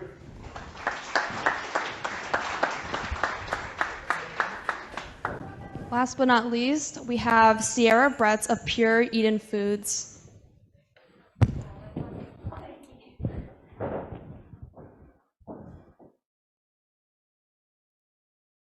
Hello, and thank you to everyone for having me here today. I am Sierra Bretz, and I'm here as the co-founder of Pure Eden Foods. I'm here today to talk to you about plastic, or more importantly, how we can get rid of using plastic in our world. The one thing, a lot of people know that we are drowning in plastic. Our oceans are full of plastic. But the statistics that really surprised me were that 1 million bottles of plastic are consumed every second. Less than 10%, I believe in the United States, it's 7% of plastic is recycled. And people ingest 5 grams of plastic every week. That is basically the equivalent of eating a credit card every week. There are many Band-Aid solutions out there. I hear people saying, like, what about bioplastics? What I can say is that every solution currently out there is not toxic-free, and it is not a suitable replacement for plastic, until now. So I'm very happy to introduce Pure Eden Foods. We are a food company, but all of our packaging our bottles are biodegradable, compostable, and plant-based. So I keep getting the question, well, how in the world did you come across this formula? It was invented in 2017 in the south of France, but the inventor, who was pursued by the top beverage companies, which I won't mention any names, he didn't say yes. He told all of them no. He is looking for a company to partner with that had the same values that he did. So I'm very excited to share with you today that we have an exclusive contract with the inventor for the use of the technology in the United States for up to 10 years. And we also have technical assistance with the production capacity so that we can get on the market very quickly. So the bottle, I can't tell you the secret. It is a secret, but what I can say is bottle, cap, and label are all biodegradable, compostable, plant-based, no petrochemicals. And here's the cap. I will say that I did bring a bottle all the way from France, but then my mother threw it away yesterday. So I do not have it with me, but before I get to the first product, I've had so many people also say, if you have this great technology, why don't you just license it? But that's not our model. We are certainly open in the future to looking at different models to expand the impact. But for now, we are opening as a food company, and we're bringing it to the market with our first product, which is extra virgin olive oil. It's coming from Spain and from Italy, and we can have it on the shelves by the end of the year, 2023. The olive oil market is big, $1.2 billion, and within 5 years, our hopes are conservative, is 0.3% of the market. But our flagship product is bottled water. And we chose this because we believe we can have the biggest environmental impact. It will be on the shelves by 2025. As you can see, it's a huge market, $56 billion each year. And within 5 years, we expect to reach 0.7% of the market share conservatively, which will bring in $156 million in profit by year 5. Our marketing strategy, we will start in the supermarkets, retail. The water will be within a 350-mile radius of each bottling facility, so our focus is to be local. Our price will be competitive with all the other bottles of water out there, and oil, we want to make sure that it's accessible for everyone. Our focus will be the Gen Z and millennials, but really anyone who is interested in environmental preservation, and our promotion will be community-based. So we are a social enterprise, and we want to be a catalyst and get people going towards a plastic-free world. Going to market in 2023, we're building the company this year with our infrastructure, getting that first product on the shelves by the end of 2023. 2024, after we close our first series of fundraising, we are going to begin the build of our first bottling facility. 2025, we'll have water on the shelves, and through new partnerships and a second and third bottling facility, that's how we'll be able to grow. Finance at a glance, as you can see, the first 2 years are extra virgin olive oil as our only source of revenue. But by 2025, with the introduction of water, we will reach a before interest and tax profit of $3.3 million. So how will we use the funds? We need people, whether it's by hire or by retainer, to get the olive oil on the shelves by the end of the year. Some regulatory issues we have to deal with. Marketing, we need to start building our community, ERP. So these are the things that we need to do to get our product on and have early revenue by the end of the year, and to start building our community. Where we are now, we have regulatory approval for the extra virgin olive oil. We're ready to launch. We've already been talking with retailers for water and oil. Our branding will be complete this month. Our Series A $20 million fundraiser is underway, and our team of very, very passionate environmentalists and business people are assembled. Leadership, myself, I have a background in management consulting and marketing as a business owner, but most importantly, I have been involved in community organizing for social change. My partner, Christoph, he has 25 years in the food industry, most importantly, both on the retail and supply end of it. I have said to people that this company coming together has been the perfect storm. We have everything we need. We're looking for seed funding to go to the next level. Our vision is to rid the world of plastic, and we hope that you'll join us. Thank you.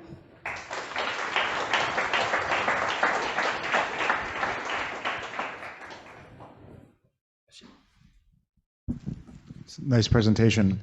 How does the olive oil taste?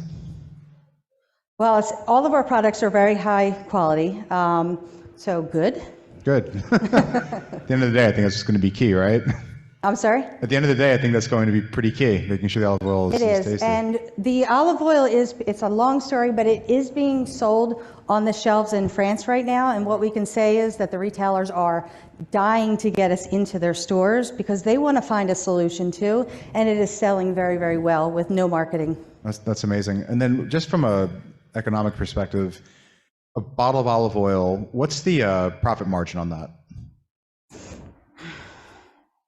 The profit margin for water is 50%. The profit, you just happened to ask. It is, let's just say, it is lower than the water, which is why, it's always going to be lower than the water, which is why that our focus is really on the water. Gotcha. I'm a Temple MBA finance guy, so hence the finance questions. Sorry. No, bring it on. Appreciate it. Thank you. Hello, thank you for the presentation. Fantastic job. So I'm just wondering, two quick questions. One is, did you do the analysis of license from a business point of view of licensing the technology versus a food company, and where did that, just curious about that. So the first thing, the most important thing I will say is that the inventor was hanging on to the formula, and many inventions do, they don't get to market. And I'll just mention one name. One of them was Coca-Cola, tried to buy the technology. But they don't want to work with corporate giants. They wanted someone of similar values. So right now, licensing is actually not an option. However, our relationship gets better and better with the inventor every year, so our hope is to expand it, because it's really gonna actually have to grow beyond Pure Eden to make a big difference. Absolutely. And last quick question is, so everything's biodegradable, and we know what happens to the recyclables that we put into the recycle bins, right?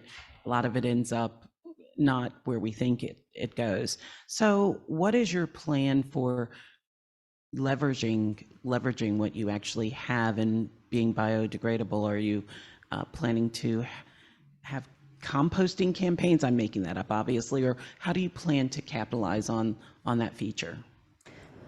Well, the first thing I'll say is that, number one, people in general don't actually think we can get rid of plastic. No, it seems like no one can really believe it. So awareness and appealing to people's logic is super, super important. Bioplastic, not a solution. If we had more time, I could share why each of them use too many resources, and at the end of the day, they're toxic. So the way we were going to approach it, though, Coca-Cola has a $4 billion marketing budget. We're going to do it different. We're going to do it by partnering with environmental organizations, putting together cleanups. We're going to build a community of people who care about the environment. And everything we do is going to exude like loyalty and trust. And we're just going to build our community. But I think with our marketing, it's really about awareness, education, and building that community. Thank you. Okay, you mentioned the inventor. Are you licensing this from the inventor? Yes. Okay, what share are they, as far as part of your company? None. We pay them a licensing fee per state. Okay, so they have a patent on this? Right, over in France, yes. Over in France. Okay, very good. Thank you very much. All right, thank you. Okay, thank you very much.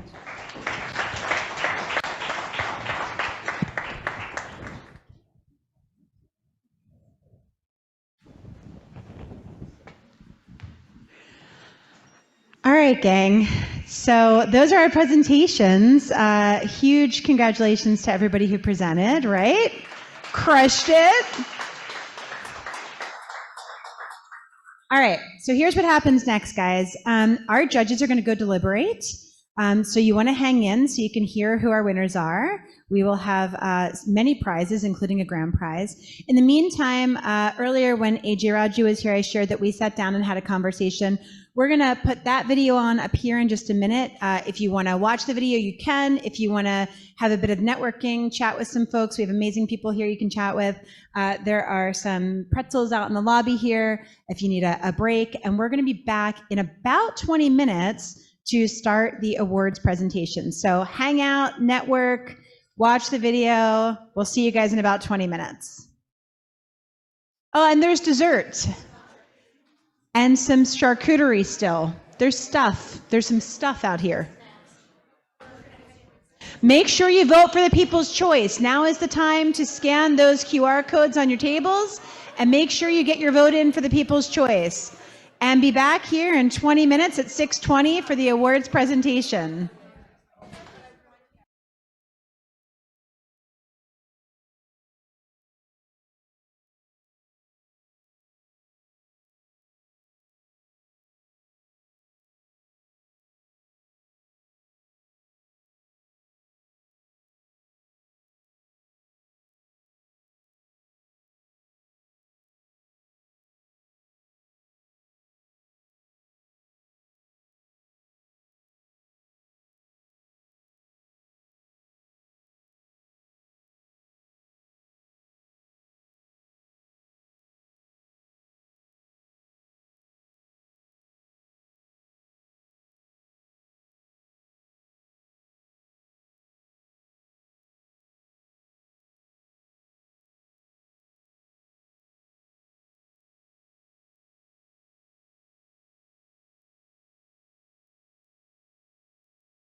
Hi, I'm Michelle Histand. I'm the Managing Director of Temple University's Innovation and Entrepreneurship Institute, and I am here today with AJ Raju, who we are presenting with the Self-Made and Making Others Award.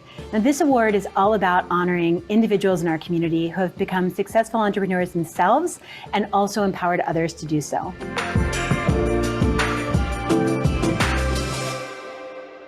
So AJ, I'm super excited to be with you today. I'm here because we at Temple University want to present you with the Self-Made and Making Others Award. And that is an award that's really all about people who have been successful entrepreneurs themselves, but have also enabled success for others, right? So whether that's through job creation or through mentorship or through civic work.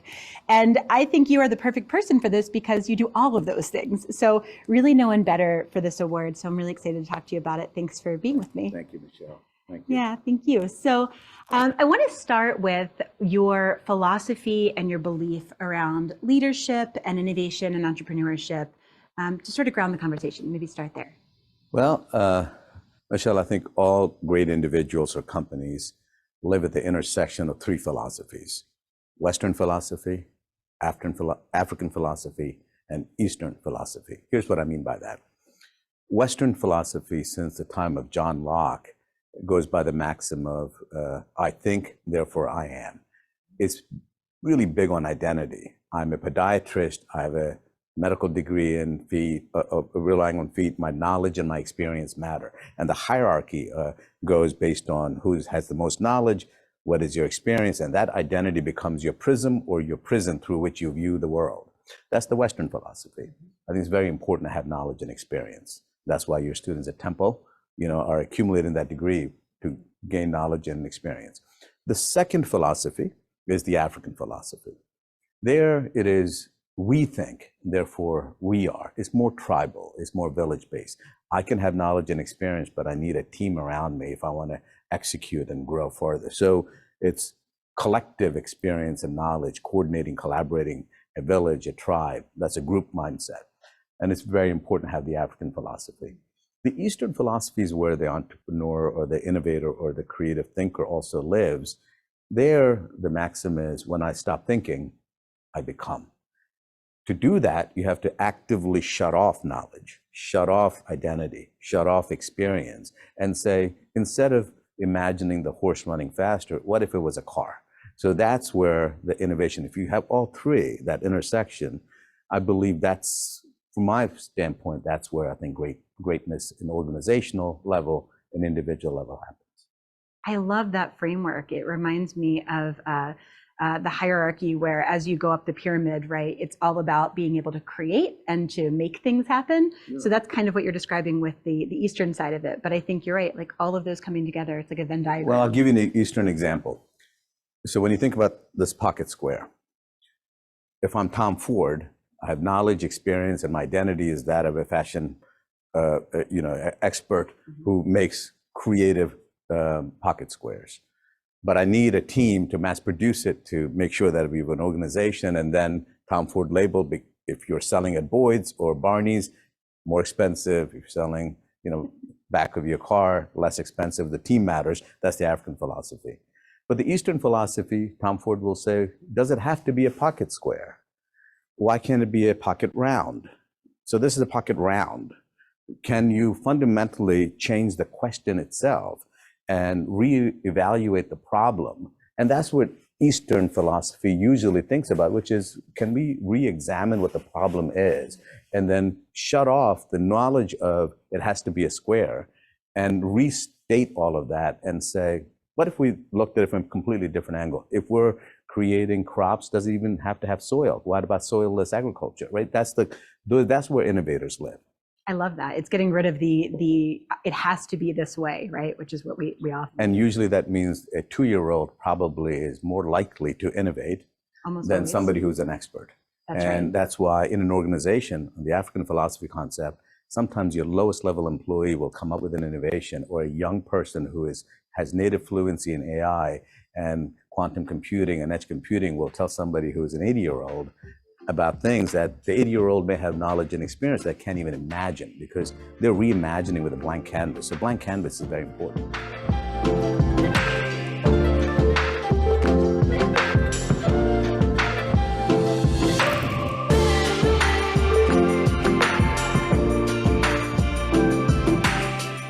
Let me start with your Western philosophy. And let me start with Sure. where you started, which is in law, right? So you went to Temple, you did your undergrad, you became a lawyer.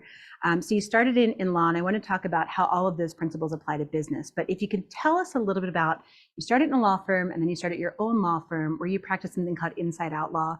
Tell us more. Yeah. So I've always had a corporate practice. We've had clients that have exposure in the U.S. Historically, I've also had clients that have operations in Europe and Asia, specifically India. And so our client pool, we have about what we are inside-outside counsel, meaning we have the outside lawyers, which are the Raju lawyers who work out of this building. And then we have our inside lawyers who are also Raju employees, but they're embedded with the client. That's why it's called inside-outside. And for our clients, we pretty much serve as the embedded general counsel. We're their embedded counsel. Even if they use multiple firms, we help navigate their legal needs. So collectively, the cohort of clients that we represent, they have an annual legal spend collectively of a little over 30 million. But within that cluster of clients, there are clients that are as low as 400,000 a year in legal spend, and there are clients, the maximum is 8 million, right? An $8 million client going to a large law firm gets treated a certain way compared to the 400,000. But together, if they have a 30 million purchase power, then you are the black card holder of American Express and you get treated better at any hotels and resorts. So I explained that for a reason. The one is, what is our role with these clients? We're embedded counsel. That's the inside-outside model. Second is the leveraging the collective power of all of our clients. So how does that work? We're a very small firm now. I'm no longer with a large platform. So how do I, when our clients have needs all over the country, and in cases in Europe as well as in Asia, when I don't have personnel, no geographic reach, no personnel reach, as well as no subject matter expertise reach, how do I then solve that problem?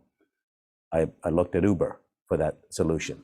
So what we are is a law firm that has IO partners with partnership with 9 other law firms. So a large law firm, one of these law firms, and our firm have a partnership agreement which states in short terms that for the limited purposes of representing these IO clients, law firm X and Raju firm act as one partnership, jointly responsible for the legal services, malpractice, as well as fee sharing, common engagement letter. So we are one firm. We don't own real estate together.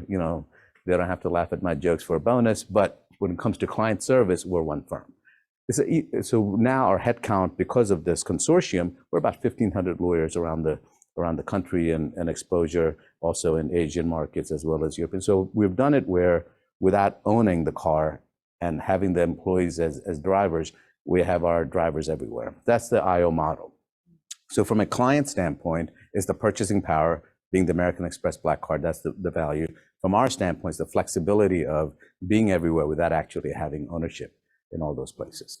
I mean, that's one of the best examples of business model innovation, right, that I can think of. And Without necessity. Well, but look, I mean, you're doing something that we talk about in innovation all the time and in curriculum all the time, which is understanding your customers' needs, right? So you were able to think about what your customers want, what your law firm customers' clients want, right? And you're able to meet that by being a small firm. Yeah, and I think that, by the way, starts, you touched on something. You talk about the pocket square, does it have to be a square, can it be round?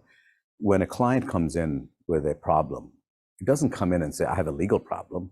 It's a problem that has a legal component. It could have a government lobby component, communications component. It could have any component, accounting.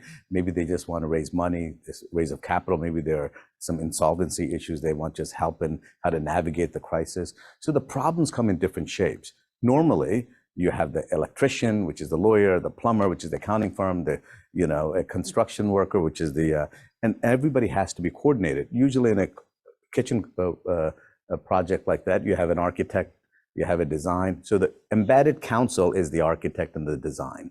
And the various elements of law, accounting, government lobby, private equity, venture, we have all of those platforms where I'm the common link. So 215 Capital, Paragon, and all of these companies that I have in partnership with others, they live in commune with our law firm.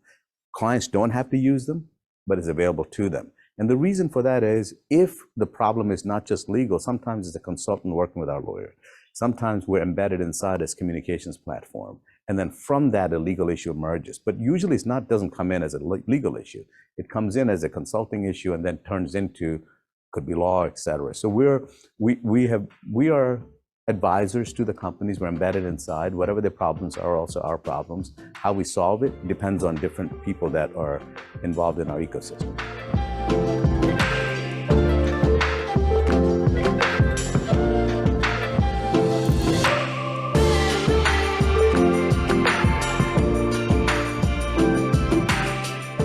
You're aware of many hats, right? And the ability to constantly pivot. And we're going to come back to that theme in a minute because I think that's constant through everything that you're doing. And the other thing that you're doing, I want to talk about, because we think about this a lot too, is not just innovation in the business world and the corporate sector, but in the civic world, right? Mm-hmm. and in social impact. So can we talk for a minute about the social and civic work you do around Germination Project? And that has a lot of different things happening too. So I'd love to tell folks a little bit about that. Well, Germination Project, in the simplest term, is a convening platform where leaders converge. So it's not a leadership platform that teaches you how to be a leader. It's not a program that tells you this is our initiative and we want you to work on this.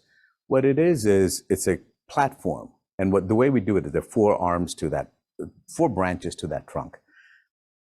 It was founded in 2014 to view Philadelphia into the future and to look back and say, many of our social and civic issues did not happen overnight. It was 80 years in the making, for the most part, 60 to 80 years. These are endemic challenges. And the only way we're going to solve these are to have a long-term leadership incubator where people take a long-term approach to reversing the 80-year endemic challenge and being open to the spontaneous or the Eastern philosophy, when I stop thinking, I become. Do we need to fertilize the same soil the same way? Should we even cultivate the same? So we want those farmers to re-engineer our soil to make it more productive, fertile for everybody in Philadelphia. So how do we do that? We have 4 arms. One is the fellowship. The fellowship is every year, we take the best and the brightest 10th graders in our region. It's highly competitive. Applications come in. Out of that, maybe 70 or so kids get an interview, a brutal interview process. And from that, maybe 15 to 20 kids get a fellowship. That fellowship lasts for life. It's not a high school. It's not college. Once you're a fellow for life. Each year, a new cohort comes in. So now we have about 162 fellows. original fellows from 2015 class have already graduated, they're in the workforce, and they're doing wonderful things. But it's a platform where those leaders converge and collaborate over a span of life and with passion about something that they care about, lasting perhaps even beyond their lifespan. The second branch out of that Germination Fellowship is called the ARC. The ARC Institute was created in 2020 when the pandemic hit. And the idea behind the ARC was that there'll be another flood and we should build an ARC. That this crisis, what can we learn from this pandemic? How do we prepare for the next crisis, regardless of what the crisis is? And if you look at the board of the ARC, it's all of the leaders who led the pandemic response for the major institutions, whether it's Penn Medicine or Virtua and others. They're the ones, we're learning from and preparing for the next crisis. The third leg is called Vision 2020. There we said, rather than having this 50-year bet, that's the impatience. Why not if we ask 20 of our most prominent leaders in our region, adults, who already have titles and resources and wherewithal, and say, get together for 1 year and tackle a big challenge, not as a think tank, not tell us why the roof is leaking, but instead, who's going to grab the bucket, who's going to go up to the roof, who's going to clear the gutter, 20 things, small or big. Can we do that just to sort of create a new zeitgeist of how we tackle problems? So first year was last year, and we tackled health inequity. And it's who's who in the health space who were members of the 20. Second year, we haven't announced yet, so I'm not gonna tell you who it is, but it'll be another big topic, and 20 prominent names will work for a year in collaborating that way. So that's the third leg. And the fourth is called the 10 program, which is really dear to my heart. The 10 program is a 1-year journey for people to go inward. It's a search for inner truth, to discover your own leadership style. How do you manage your emotions, physical and spiritual? If it was a stick shift, it's learning how to sort of manage your own leadership, discover your own truth and the journey of leadership. That's a 1-year immersive, kind of structured program of self-discovery, a guided meditation, if you will, to discover your inner leader. I love that. This is incredible. I mean, so you've got all of these 4 projects that have this common thread of thinking about how we leverage maybe the best thing we have in Philadelphia, which is our people, right? Our best people to change the city for good. And I love that because we need it. Philadelphia is a great city. We don't get enough credit, right? So really fantastic. And I think the theme of innovation has run through everything you've done and everything you've talked about. And you're now, through the Germination Project, you're empowering the next group of the 10th graders to take innovation and run with it. You're giving the tools and really just giving the partnership to the folks in Vision 20, the platform to get together and to be partners. So I think that's incredibly powerful. So we started with your philosophy on leadership, and we talked about the Western and the Eastern and the African perspectives. You've talked a little bit about the thread, how that pulls through everything you're doing. Anything we missed there that you want to touch on? No, I mean, I think I'm definitely, I'm very proud of Philadelphia's history. And clearly we have an amazing past. We wrote the code of conduct for the modern world. A democracy was born here, the modern democracy. But if we're merely a mausoleum of great things of the past, then we'll just be a museum. I think we should be a factory where future is being invented. And you're seeing that at Penn Medicine and biotech and life sciences. So there is a bent and a bias that I have towards not just respecting and acknowledging our past, which I'm very proud of, but then also being more focused on where the future is going. A preacher man once told me, you can get honey from a honeybee. You can even get stung by a stinging bee. We can't get shit from a used to be. And I don't want to be a city that used to be. I want us to be a city that is propelling forward. Forgive me for cursing. I love that. I love that. It's great. There's also a really a common theme through everything you do is community too. And I love that. And that again goes back to your idea of the African side of we, right? And that creating community. So I think that's really powerful because everything that happens in innovation is collaboration based, right? And it's all about bringing in perspectives and making sure you have all of the perspectives. So that's something that you've done so beautifully.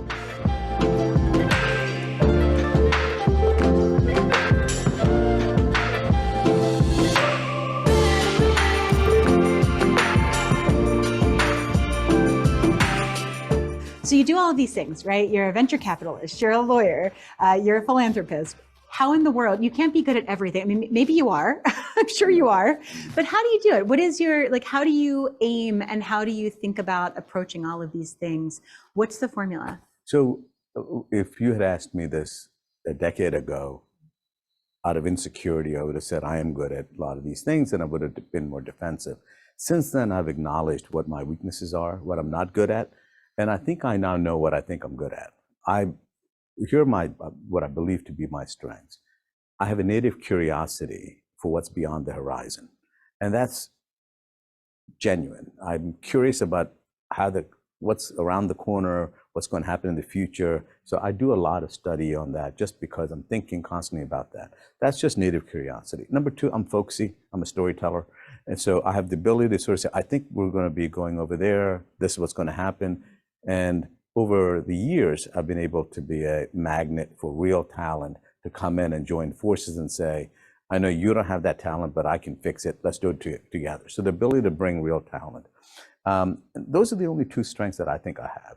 So my role over time, I realized, I think I'm more of a P.T. Barnum-like character who's a storyteller, but I'm not the bearded lady, I'm not the strong man, but I do have friends who can juggle on command. And my job is really simple. Sell the ticket to the tent, because inside the tent, I'm convinced that the greatest show on earth is happening. So once you have that, then the question becomes, well, who are your partners? You better have the strongest man. You better have the best bearded lady. You better have the best jugglers on command. And if you have the best acrobats, now it is the greatest show on earth. And so if you look at all of our platforms, we have a law firm run by really smart lawyers, and our 9 law firm partnerships, they're all great law firms that we're partners with. Our venture fund, I don't know how to read a balance sheet, but Rudy Carson sure does, and my other partners sure do. Any one of our platforms that you look at, really nationally, globally renowned people are the partners who actually run, and that's their expertise and knowledge.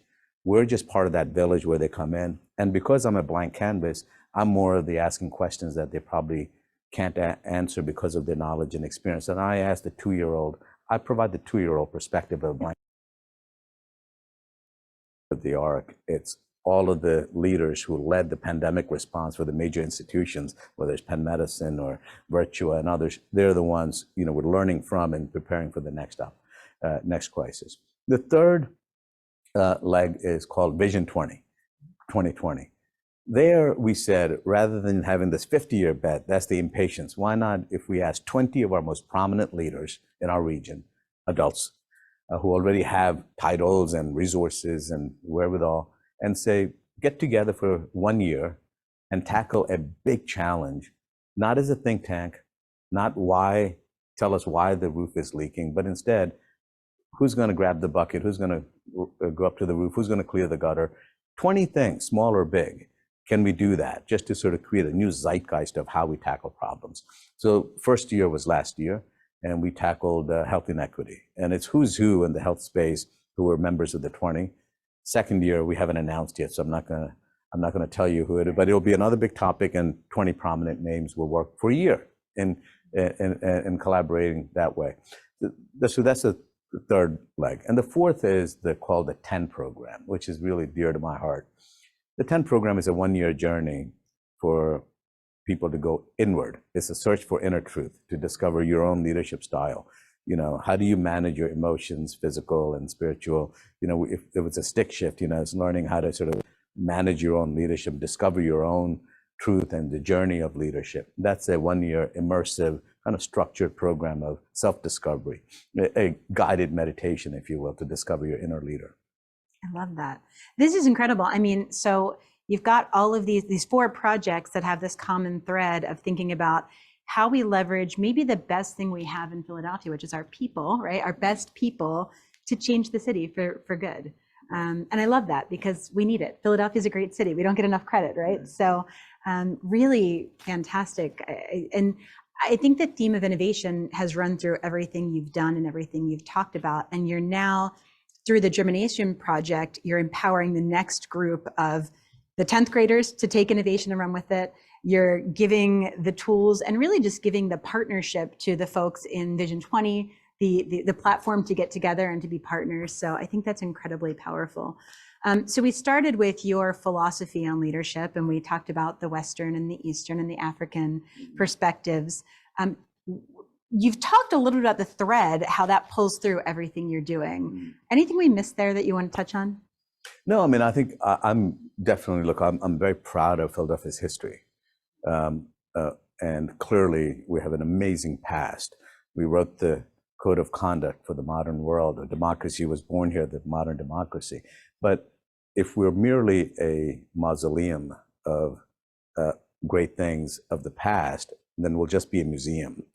I think we should be a factory where future is being invented. And you're seeing that at Penn Medicine and biotech and life sciences. So there is a bent and a bias that I have towards not just respecting and acknowledging our past, which I'm very proud of, but then also being more focused on where the future is going. You know, a preacher man once told me, you can get honey from a honeybee. You can even get stung by a stinging bee, but you can't get shit from a used to be. And I don't want to be a city that used to be. I want us to be a city that is propelling forward. Forgive me for cursing. I love that. I love that. It's great. You know, there's also a really a common theme through everything you do is community too. And I love that. And that, again, goes back to your idea of the African side of we, right? And that creating community. So I think that's really powerful because everything that happens in innovation is collaboration based, right? And it's all about bringing in perspectives and making sure you have all of the perspectives. So that's something that you've done so beautifully.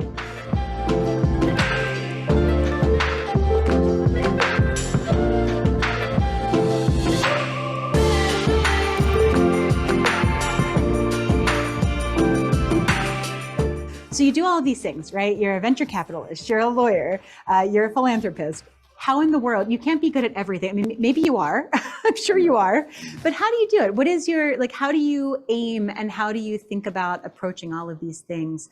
What's the formula? So if you had asked me this a decade ago, out of insecurity, I would have said, I am good at a lot of these things, and I would have been more defensive. Since then, I've acknowledged what my weaknesses are, what I'm not good at, and I think I now know what I think I'm good at. Here are what I believe to be my strengths. I have a native curiosity for what's beyond the horizon, and that's genuine. I'm curious about what's around the corner, what's going to happen in the future. So I do a lot of study on that just because I'm thinking constantly about that. That's just native curiosity. Number two, I'm folksy. I'm a storyteller. And so I have the ability to sort of say, I think we're going to be going over there. This is what's going to happen. And over the years, I've been able to be a magnet for real talent to come in and join forces and say, I know you don't have that talent, but I can fix it. Let's do it together. So the ability to bring real talent. Those are the only two strengths that I think I have.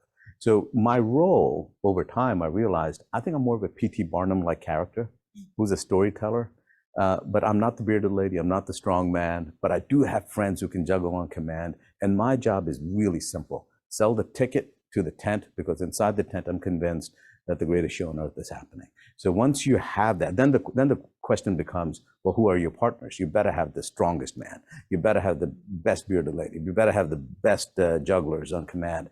And if you have the best acrobats, now it is the greatest show on earth. And so if you look at all of our platforms, we have a law firm run by really smart lawyers, and our 9 law firm partnerships, they're all great law firms that we're partners with. Our venture fund, I don't know how to read a balance sheet, but Rudy Carson sure does, you know, and my other partners sure do. Any one of our platforms that you look at, really nationally, globally renowned people are the partners who actually run, and that's their expertise and knowledge. We're just part of that village where they come in. And because I'm a blank canvas, I'm more of the asking questions that they probably can't answer because of their knowledge and experience. And I ask the 2-year-old, I provide the 2-year-old perspective of a blank canvas. I love that, because curiosity is one of the things we teach, right? We teach creative mindset and we teach how to be innovators. We teach curiosity because that's something that if you lose it, you're in trouble, right? So I'd posit you're bringing some of the most important things to the table here.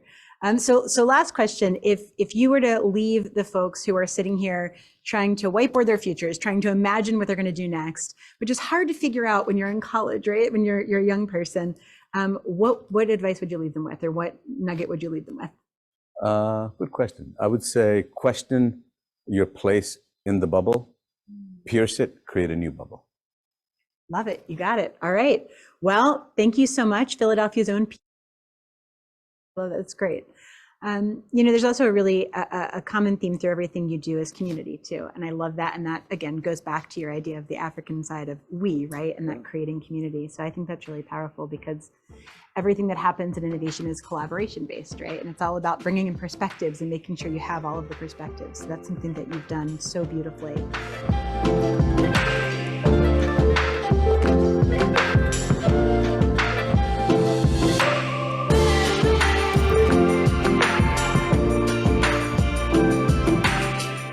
So you do all of these things, right? You're a venture capitalist, you're a lawyer, you're a philanthropist.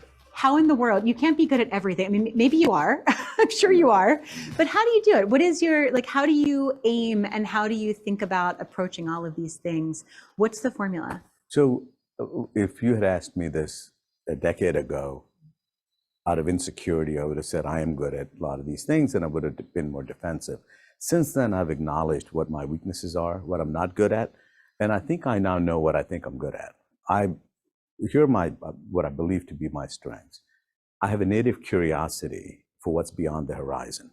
And that's genuine. I'm curious about what's around the corner, what's going to happen in the future. So I do a lot of study on that just because I'm thinking constantly about that. That's just native curiosity. Number two, I'm folksy. I'm a storyteller. And so I have the ability to sort of say, I think we're going to be going over there. This is what's going to happen. And over the years, I've been able to be a magnet for real talent to come in and join forces and say, I know you don't have that talent, but I can fix it. Let's do it together. So the ability to bring real talent. Those are the only two strengths that I think I have. So my role over time, I realized, I think I'm more of a P.T. Barnum-like character who's a storyteller. But I'm not the bearded lady, I'm not the strong man, but I do have friends who can juggle on command. And my job is really simple. Sell the ticket to the tent, because inside the tent, I'm convinced that the greatest show on earth is happening. So once you have that, then the question becomes, well, who are your partners? You better have the strongest man. You better have the best bearded lady. You better have the best jugglers on command. And if you have the best acrobats, now it is the greatest show on earth. And so if you look at all of our platforms, we have a law firm run by really smart lawyers, and our 9 law firm partnerships, they're all great law firms that we're partners with. Our venture fund, I don't know how to read a balance sheet, but Rudy Carson sure does, and my other partners sure do. Any one of our platforms that you look at, really nationally, globally renowned people are the partners who actually run, and that's their expertise and knowledge. We're just part of that village where they come in. And because I'm a blank canvas, I'm more of the asking questions that they probably can't answer because of their knowledge and experience. And I ask the 2-year-old, I provide the 2-year-old perspective of a blank canvas. I love that, because curiosity is one of the things we teach, right? We teach creative mindset and we teach how to be innovators. We teach curiosity because that's something that if you lose it, you're in trouble, right? So I'd posit you're bringing some of the most important things to the table here. So last question, if you were to leave the folks who are sitting here trying to whiteboard their futures, trying to imagine what they're going to do next, which is hard to figure out when you're in college, right? When you're a young person, what advice would you leave them with, or what nugget would you leave them with? Good question. I would say question your place in the bubble, pierce it, create a new bubble. Love it. You got it. All right. Well, thank you so much, Philadelphia's own P.T. Barnum. A.J. Raju, thank you so much. That's an insult to P.T. Barnum, but yeah. I don't think so. Thank you, Michelle. Thank you so much. Thank you. Thank you for this honor. Yeah, we really appreciate you taking it. Thank you.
I probably don't need a microphone, but here we are.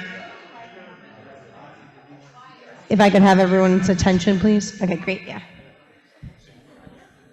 Thank you, 25 years. This is, I think, my 6th or 7th BYOBB and my last, so it's been very bittersweet, and what an awesome day to have everyone here in the 1810 Accelerator. This was so, so special. We're gonna do a couple awards that I need those explanations for, that I definitely don't have. Yeah, perfect. Perfect. I'm doing this, right? Yeah. Great, thank you.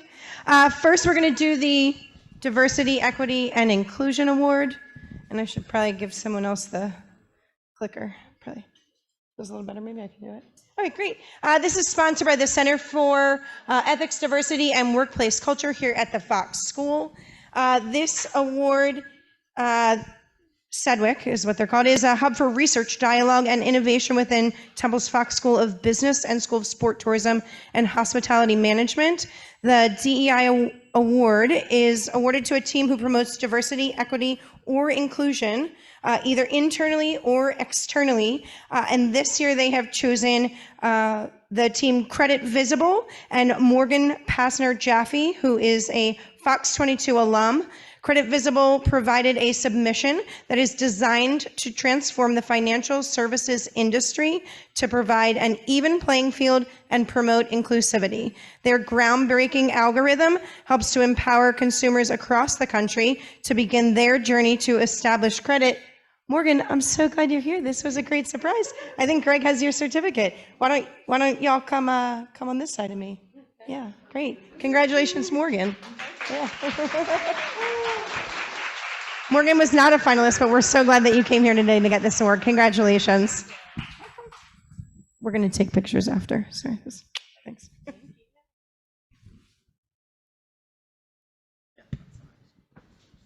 Thank you. The Global Innovation Award is presented by the Fox School Center for International Business, Education, and Research. This award is presented to a team who shows an ability to market and execute their idea in a global market. This year, it is going to Prevention and Bernardo Castro. Prevention not only approached their business from the beginning by acknowledging the full global market, they identified specific countries and global funding sources that can help them with growth and access. They also covered these essentials and briefly acknowledged their barriers to entry. So congratulations.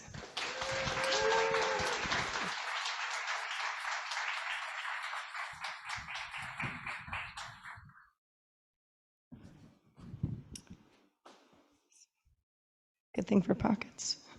Great. The Digital Innovation Award is sponsored by the MIS department here at the Fox School and the Digital Innovation Foundry. The Digital Innovation Award is awarded to a project that has a unique digital solution that is technically feasible to implement, and it solves a real-world problem. House Call VR is this year's winner, and they are offering a virtual reality solution for health literacy and patient engagement. They highlighted a real problem faced by the current world, especially in this age where more specialized care is limited and people constantly are looking for ways to improve their health. They came up with a very intriguing and excellent digital solution that is technically feasible and when properly implemented can help current and future generations to a healthier living. So congratulations to House Call VR, Dr. Betsy Greenleaf, Linda Civarelli, and A.G. Civarelli.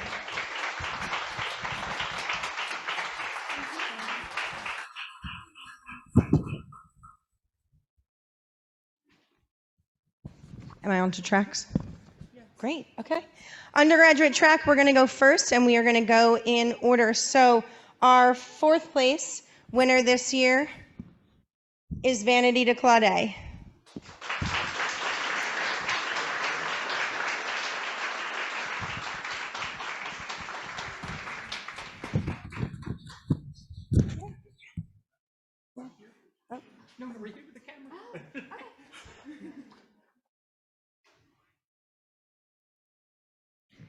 In 3rd place this year is Sophia Whitney with Mermaid.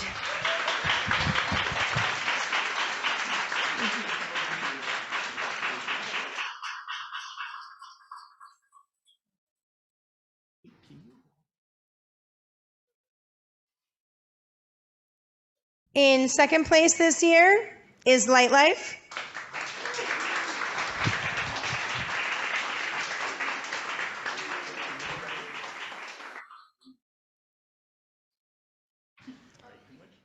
And so 1st place in this year's undergraduate track is Nerva.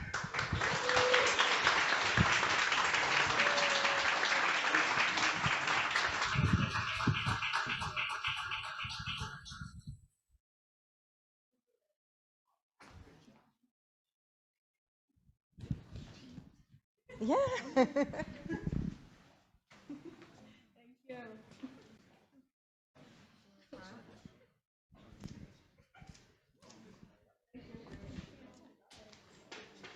Moving on to the upper track, in 4th place is Pure Eden Foods.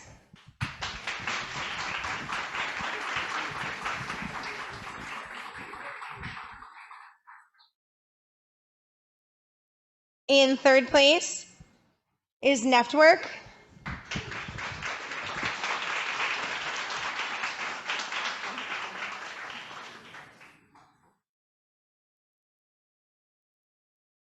Second place goes to Prevention.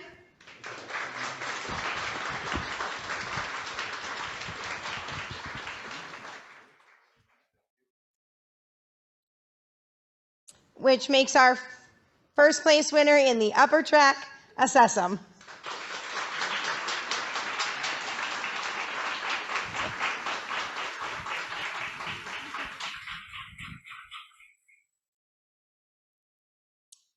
There was 747 votes, which I absolutely believe is a record this year for People's Choice Award, and it goes to Nerva. So that's an extra $1,000 prize for them. Oh, I'm sorry.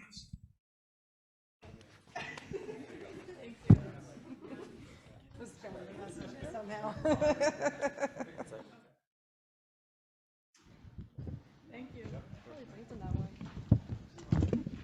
So this year's grand prize winner is selected from our 2 first place winners.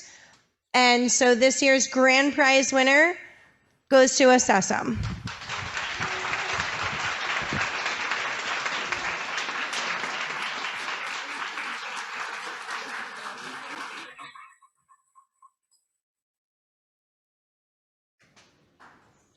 Just want to congratulate everyone again.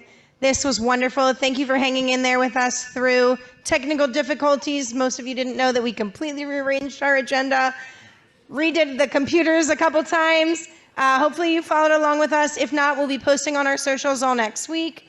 If you are here tonight and are not already signed up to be a reviewer or a mentor for any of our competitions, please scan the QR code and join us. That is how we get ourselves to the end of this year, the end of the academic year, and to this point of awarding $100,000 plus this competition. Take 2 seconds, fill out the survey, and thank you. Here.